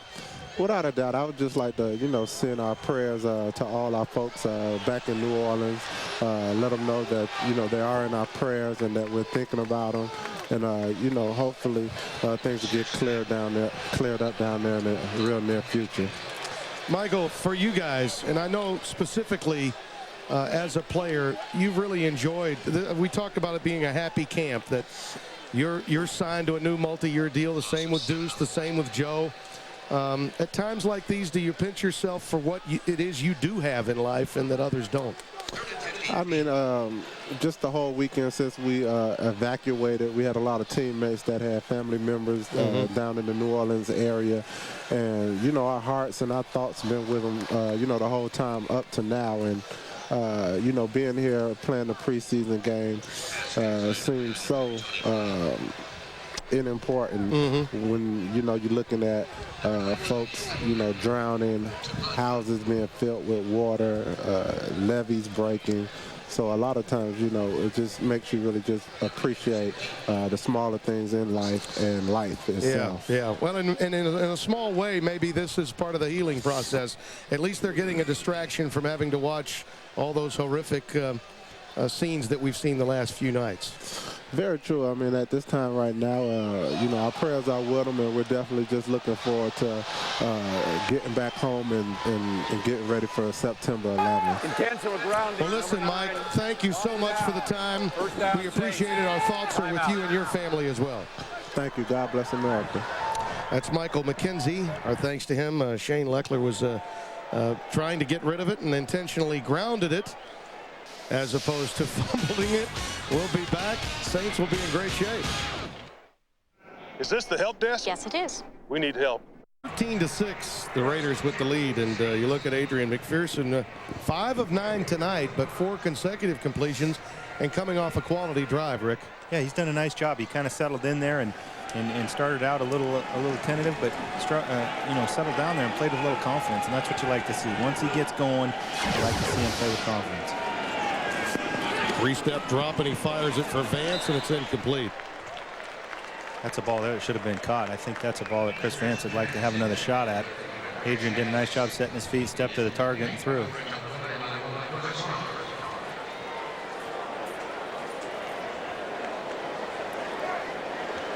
So it'll be second down.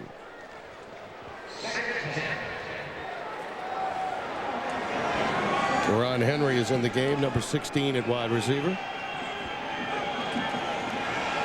There's the delay. It goes to Joseph.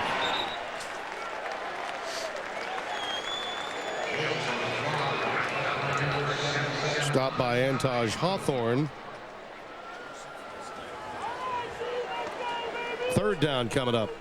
So a third and long here, but with good field position. This is it's a big play for Adrian McPherson. Got a third and long situation, so the Raiders have many more options available to them defensively. We should make mention that the defensive coordinator is Rob Ryan, the twin brother of Rex Ryan, who of course is with the Baltimore Ravens in the same capacity. McPherson looking for a little help. Incomplete. That was Calvin Branch on the coverage. The pass intended for Devery Henderson. Raiders did a nice job there. They rushed 3 and dropped everybody off in coverage and really played the underneath stuff really well and didn't give Adrian a chance to run there and really had nowhere to throw. Tried to make a play downfield and wasn't able to complete it. Chris Carr is awaiting the punt from Berger. High and short and cradled at the 19-yard line. Raiders have it when we come back here in the 4th. Walter remains in at quarterback for North Turner's team. He's been impressive. And again, a nice read by the receiver, Johnny Morant. They're having a real battle for special teams and wide receiver, those late guys that are on your roster. How many do you carry? Morant is an example of a guy that made the team a year ago in large measure because of his special teams capability. That's always the case for that 5th and 6th receiver spot. It's kind of like your 5th and 6th defensive back. Those guys have to contribute on special teams with the rosters the way they are now. So that's usually the determining factor on who you keep. 5th round pick out of Syracuse. Morant. There's a safety valve goes out, swung to the receiver DeJuan Green, the running back coming out of the backfield. And I'm told that we're joined now by Aaron Stecker, recently acquired, as everyone knows, and of course had that magnificent kick return against Tampa Bay late last year in the regular season. Aaron joins us down on the sidelines. Aaron, it's good to have you. I know there are a lot of thoughts that you'd love to share with the many disadvantaged tonight that are watching tonight's game and hopefully getting some entertainment value at a time when maybe they've been seeing a lot of things that distress them. Yeah, definitely. I mean, first and foremost, I want to let the people in New Orleans know that we've been thinking about them all week. You know, we try to go out there and practice and stuff, but they were on our minds. We've been stuck to the TV, and it's awful to see how, you know, the people are and how they have to, you know, evacuate and go different places, and, you know, they lose everything and stuff. And so, you know, we came out here and we, you know, tried to play, and we knew we had to go out there because it's our profession, but we want to let them know that we love you, and hopefully everything gets better in time. And we just been thinking about the families that have lost everything this week, and we just hope it just, you know, they can clean it up and get everything in order very quick so everybody can go on with their lives and try to rebuild. I want you to hang in there for just a second. We're visiting with Aaron Stecker. Rick Mueller is up here with us. I wanted to ask you a football question, Aaron. In watching this preseason, okay, and the acquisition of Antoine Smith to go along with you behind Deuce McAllister, do you feel more confident about just the overall depth that you have? And maybe you're the complement and Antoine is similar in the way that Deuce runs the ball. What do you make of the backfield and what you guys can offer backing up Deuce McAllister? Well, any team, you have to have good depth, you know, and Deuce is the guy, and he's going to get the majority of carries, but, you know, if something unfortunate happens with Deuce, then you got to have guys that can step in, quality guys that can, you know, keep going on without skipping a beat. And, you know, I've been on a Super Bowl team, and when you're on them type of teams, you know, sometimes the guys get hurt, and you got to have quality backups. You got to have good competition during camp, but you got to keep the best guys you have, and you have to have quality in the backup positions. And picking up Antoine was a great acquisition, and he's going to help us out tremendously, and he's going to go out there and play. If Deuce can get majority carries, when I go out there and get an opportunity, I'm going to do the best I can, and Antoine's going to try to do the best he can also. Rick, sounds like this guy's pretty good in the locker room. Yeah, he's great. Aaron's been good since we got him, and he's one of the leaders of this football team, and he's a big part of what we're trying to do at the running back position on special teams, and he's going to be important to where we're going. I wanted to ask you a question, Aaron, but before I do, let me also inform you, after this pass is incomplete, let me inform you that you are the Southern Quality Ford Player of the game. Are you aware of that? No, I'm not aware of that. Now that's the good news, okay? All right. Now here's the bad news. You don't get a car. That's fine. You know, like I said before, you know, it was just an opportunity to come out here and play. And you get to spend 3 hours with the guys and have a little fun playing football. Definitely in the situation that's going on in New Orleans, but I mean, everybody's just thinking about what's going on down there, and we just hope for the best for the families and, you know, for the people that are watching. I hope they got a little entertainment to get, you know, maybe escape a little bit from what's going on, and we just love them, and we just hope that everything works out. Well, we're watching the game along with you right now, and I can tell you that I never felt as uncomfortable before a game as I did, and I didn't have to play. But I feel a little more comfortable after watching 3+ quarters of it. I think it may have done some good. I know it has for me. It's been therapeutic. Yeah, sometimes you just need to escape, you know, and football is just is a game. You know, we've been playing this game since we've been little kids, and the people that watch the game, they played when they're little kids. They just didn't have an opportunity to move on like we have. We've been very blessed. And so sometimes watching the game, it just, you know, you get to go in there. I know people watching, you got your armchair quarterbacks and say, you know, I would do this and that. And you just have fun watching games. I know that when I have, you know, time off and I'm watching games during the bye week, I get into it just like anybody else. And so it's just a relaxing situation. And especially at this time, I think sometimes you need, instead of watching what's going on CNN and NBC the whole time, sometimes you need something to watch, a little game, and have a little fun. Well, I hope your family's doing well and on high ground. Oh, definitely, and you know, we got them out, and you know, that's a part of our profession. We you know, we're blessed, and we have the means to get people out. I just feel bad that for the people that don't have those means and had to stay behind, and the effect that it's had on them. It just hurts. We do appreciate it. Thank you, Aaron. Well, thank you. Tony Bryant got that fumble recovery. Saints have it at midfield when we come back to Oakland right after this. Since 1978, the Hawaii Ironman's 140-mile human. Take a look at Tony Bryant here, Rick. He's got a fumble recovery, a forced fumble, a sack. I mean, he's been all over the place tonight, creating havoc. Yeah, he's done a nice job. That ball kicked around there. I think everyone on the field touched it. McPherson looking for Henderson, incomplete. Sudden change there. You know, you get the ball on a turnover and try to take a shot down the field, and I think that's what we were doing at that point, just trying to fool them and get a shot down the field to Devry. Ronaldo Hill was back there covering. Again, maybe we sold Chris Carr a little short. He's done a nice job at corner. Yeah, they have said in the Oakland media and defensive coordinator Rob Ryan that this guy has been the surprise of the camp at the corner position. A rookie, as we mentioned, out of Boise State.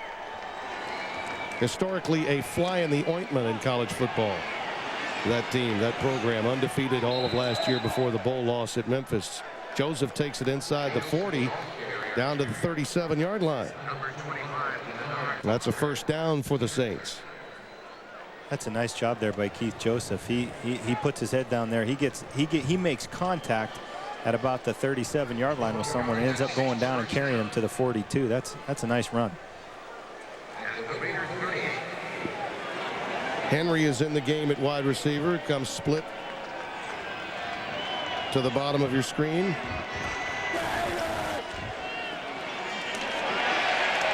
And that running play is snuffed out very quickly by Michael Corsi. Just got a little penetration there. I think Jamar Nesbitt got caught off balance and got pushed back into the backfield and ended up stretching that play out. But that's a nice job right there by the defensive end. That's quite a push when you think about it. Very strong move on the part of Corsi.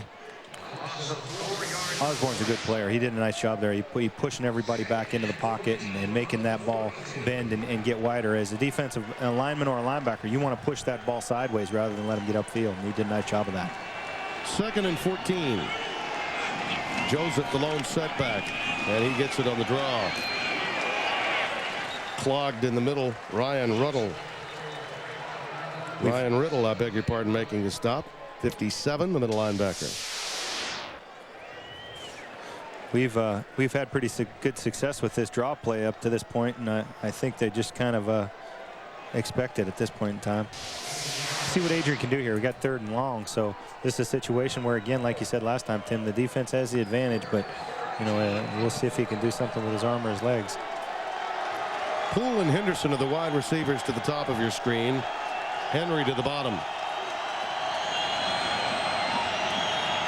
They do hold Sherman back for protection, and now McPherson gets a case of happy feet. He dumps it late, incomplete. Intended for Sherman, or was that Banks? It actually was Mike Banks. The tight end who had come back and lined up in the backfield. And the pressure was coming again from Akbar Baha Biamila. Overall, a pretty good pocket, really, for the guy to set up in. And, you know, he just didn't find anybody open and had to buy some time. And, you know, in the end, really just throwing the ball away and not making a big mistake by turning the ball over there. But really, overall, protection is pretty good.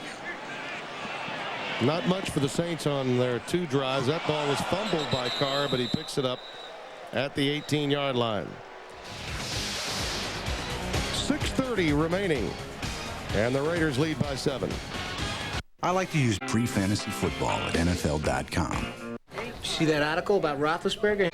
We appreciate the thought from the Raiders with love to everyone in New Orleans and along the Gulf South. Our sentiments exactly. Thank you.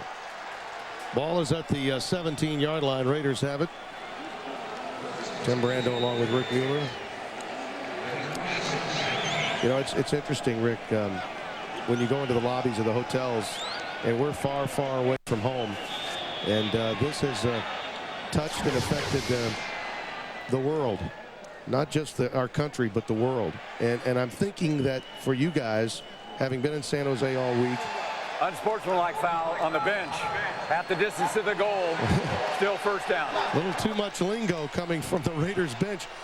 But I'm curious, do you get the feel, do you sense that too, that in a sense you're now, for whatever reason, like it or not, you're sort of America's guests.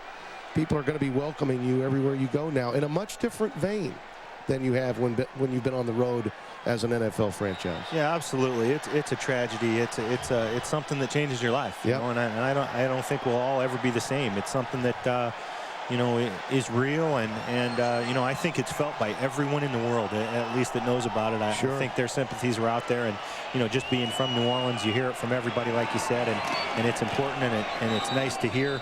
You know, and our hearts are with those people that are there and that have hard times and that as well, and we feel just as bad as everybody else. And there's no question that many people, the outpouring of emotions, as well as checks and cash from their pockets and wallets, will be forthcoming in a very big way.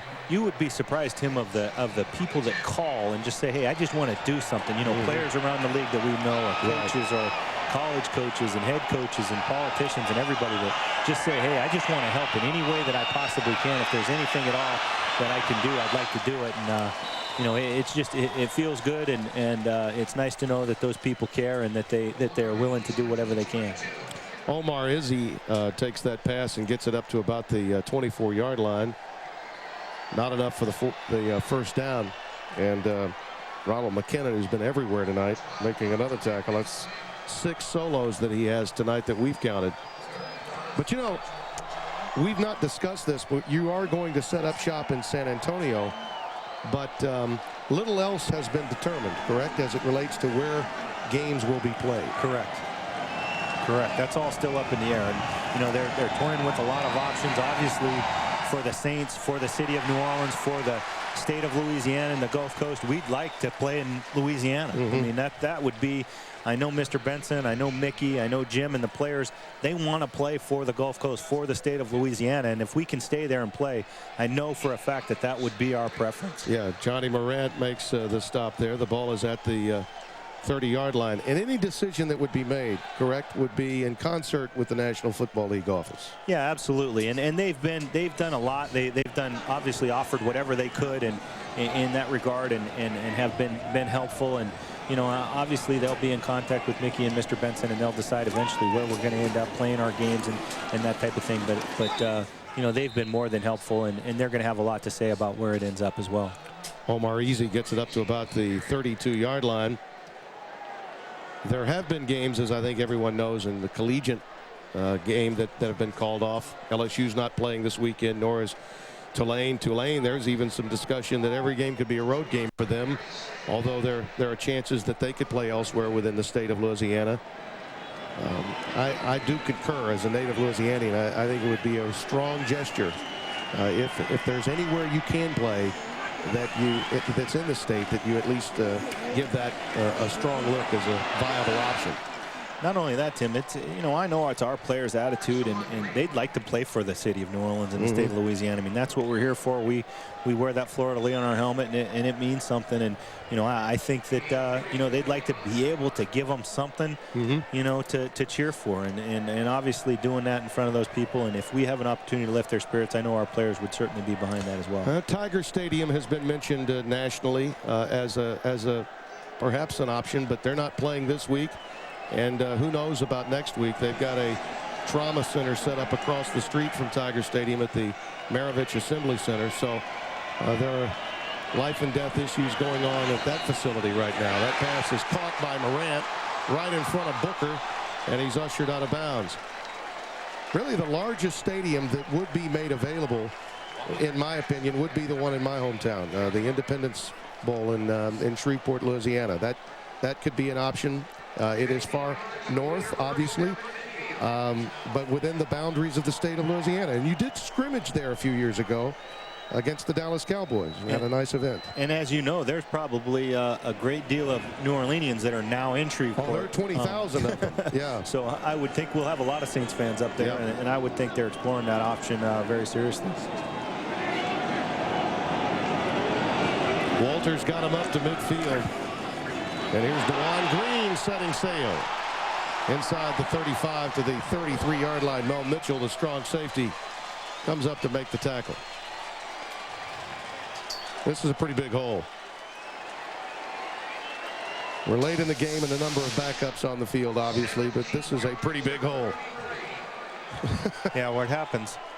We get no linebacker help there. LeVar Fisher kind of got pushed by the hole, and we were in a coverage where we had both safeties back and really no help. Nice job of Mel Mitchell. Like I said before, he's the last line of defense, and you know he's a guy. Him and Josh Bullocks, I think they've been in there pretty much every snap on defense. And they have, and that's good to see. Actually, coming through this game healthy was essential, wasn't it? Yeah, that's a big part of it. You know, we've had years where we've lost people, including, speaking of Mel Mitchell, in the last preseason game against Miami a couple years ago, we lost Mel Mitchell for the year. And this is the 2-minute warning. And that's certainly the most important thing, is to get out of this healthy. 2 minutes remain here in Oakland. And the Raiders have the lead and the ball in Saints territory. NFL. Too little or too much. Everything helps. Well, before this, these last few plays that we've seen, the defense against the rush for the Saints has been by far and away better than we've seen in previous weeks. There's a nice defensive move that time as DeJuan Green is stopped by Rodney Timeout, Leslie. New Orleans. That's their first charge. Timeout. Saints take a timeout. Yeah, up until you know, through 3 quarters, we'd only given up you know, 33 rushing yards, I do believe, and now it's up to 63 with a little bit of a run there to start this drive out. So that's something that we've made a conscious effort to do, and it looks like we will be able to get that done tonight. Let's take a look at this play defensively. Ability to go in and undercut by Rodney Leslie at that tackle position. From the top of your screen, he's got a lot of push there. The thing that's going to kill a running play is penetration from the defensive line, and Rodney gets that on that play. He does a nice job of getting off on the ball, getting his pads low, and getting into the backfield, making a tackle back there. And you know that again is something that's going to really cause havoc in the running game when you get penetration from the defensive line. He's another one of those guys that's been beset a bit by injuries. Yeah, he's been fairly healthy. He's been a little inconsistent, but done a nice job lately. The last couple of weeks, he's really come on and done a nice job and really making a push to stick around. Randall Williams on the receiving end, making that catch. As time winds out, I get the feeling that the real hardcore decision making to get down to 53 will come at receiver and at linebacker. I mean, in terms of just overall, you got a lot of competition, and because maybe of injuries, you've got more to think about in some of those positions, particularly linebacker. Linebacker especially. I think we're going to have some tough decisions on the defensive tackle spot. You know, we've got a lot of good young players in there. We've got a couple veterans that have played for us that have done a nice job, but we just got too many guys in there and are going to have to make some tough decisions in there. Shane Leckler has come in to punt the ball away for the Raiders. And we're talking about Fincher. There he is with that cast. And you talk about a hard luck injury last week. I mean, it was a bizarre play for him to get hurt on. Sure didn't even look that bad on film. You wouldn't think he'd be screwing his wrist together, you know, last week. But Alfred's a guy. He's going to fight through it. Now, he'd play tonight if you let him. And you know, he's a guy that'll be back. He's going to be back, and he plays the game with the motion, kind of like a Ronald McKinnon, and he's going to be a good player for us. It's unfortunate that he had that injury, because he would have seen a lot of time tonight and got a lot of quality experience. Devery Henderson awaits the punt after they take the penalty to give him more room, to give Legler more room. And it's down at the 2-yard line. Devery was hoping that ball would go into the end zone, but to no avail. Randall Williams was down there to down it. And a good job by Legler. Devery did a nice job. There's not much you can do about this except hope it goes into the end zone. You're told as a returner to put your heels on the 10-yard line, and anything over your head, give a fair catch wave, and hopefully it goes into the end zone. And he did that on that occasion. And you know, Shane Leckler, the punter for the Raiders, is one of the best in the league, and that's what he does. So I'm not surprised by it. That's a nice job by Shane Leckler.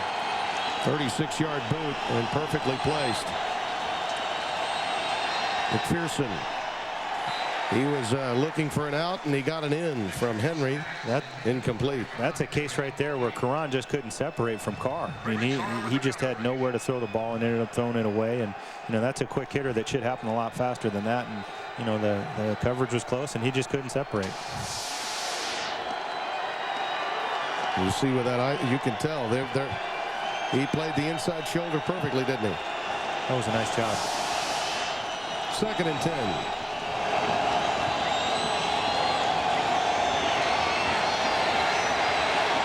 Boy. Oh, Banks got it. That's a first down. Out to the 20, maybe the 21-yard line. Normally, I don't care how good you are in the secondary. If you got that much time to throw the ball, you're going to find somebody open. And on that case, he just sat back there until Mike Banks broke open. Jay Foreman made the tackle for the Raiders. First down, New Orleans. This would be the perfect way to close out a preseason performance for McPherson. He had one drive that was a beauty that started at his 10, ended sadly with a missed field goal, and now this time beginning at his 2-yard line and what will be the final drive of the ball game. And Joe Horn was on the receiving end of that pass. He's got the ball in his jacket. Circle. You got to circle the jacket. I think Joe's taking that one home tonight.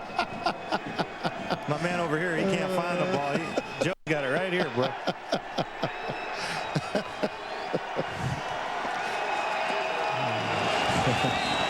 They're going to rename that Madden game. It's going to be the Mueller game soon.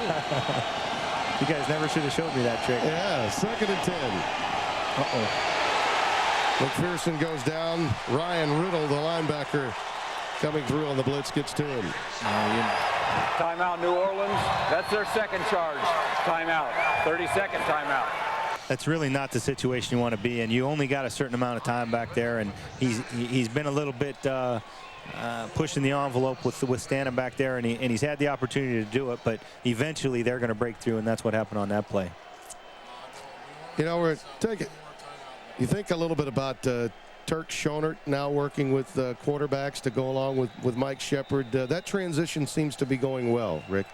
Yeah, it has. He's done a nice job. He comes in. He's a guy that played the position, and obviously had his share of success at the position, and that makes a difference. He can help Aaron, help Adrian, help Todd with the situations they're going to face in the ball game, and I think that's going to be a big difference for us this year. And the game now being called by Shepard up in the booth. Turk down there alongside Jim Haslett. 3rd down and 14. Oh, dropped by Joseph. It was right between the 4 and the 5, too. That's unfortunate there, because he probably would have knocked out at least 10 yards and probably got out of bounds where he was headed. And unfortunately, we got no gain. It did stop the clock, but you'd like to catch that ball and run out of bounds. And I think that was where he was headed, but he headed there too soon and took his eyes off the football. Nice job by Adrian McPherson stepping up into the pocket. Yeah, I like the way he looks comfortable back there. And the other thing I'm noticing is they're getting to the line of scrimmage with more than 10 seconds each time. Yeah, that's important, and I think that's all a result of the wristband that they're wearing. It's a little easier to call the play a little quicker, getting it in and out of the huddle, and in this situation, that's important. There's the pass to Poole. He's got it. And is up to the 38-yard line. A heck of a hit by Fabian Washington, but it's a first down. The timer for 34 seconds on the game clock. New Orleans called timeout. 34 seconds. That's their 3rd and final charge timeout. Well, we were talking about Poole, who was in need of a good night, is having one. He's been a solid guy for us. 3 catches, 46 yards. He's a guy that normally is in the right spot, going to catch a ball when it's thrown to him, and has the instinct and smarts to do with it what you want, and he's reliable, and that's what you really like out of these receivers. McPherson steps out of bounds after tucking it to the 45-yard line. Ryan Riddle makes the stop. We were talking about Oz Hakeem and his injury. On injury reserve, they're on there for the whole year. That's and right. So that decision becomes, do you keep another guy knowing in a couple weeks he's going to be healthy? That's where that's going to factor in for us. Right. McPherson with plenty of time again, really well protected. And finally giving up on it, throws it away. The clock right now is going to be the thing that's really our enemy. We got 15 seconds. 15 seconds left. They need a completion. And there's the pass incomplete.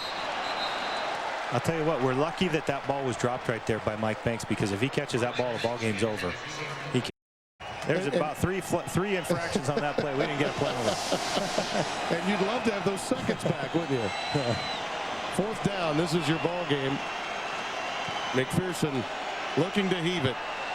And going deep. Knocked away by the Raiders. That's the end of the game. Edward Thomas knocks it down, and that's it. The preseason comes to an end for the New Orleans Saints.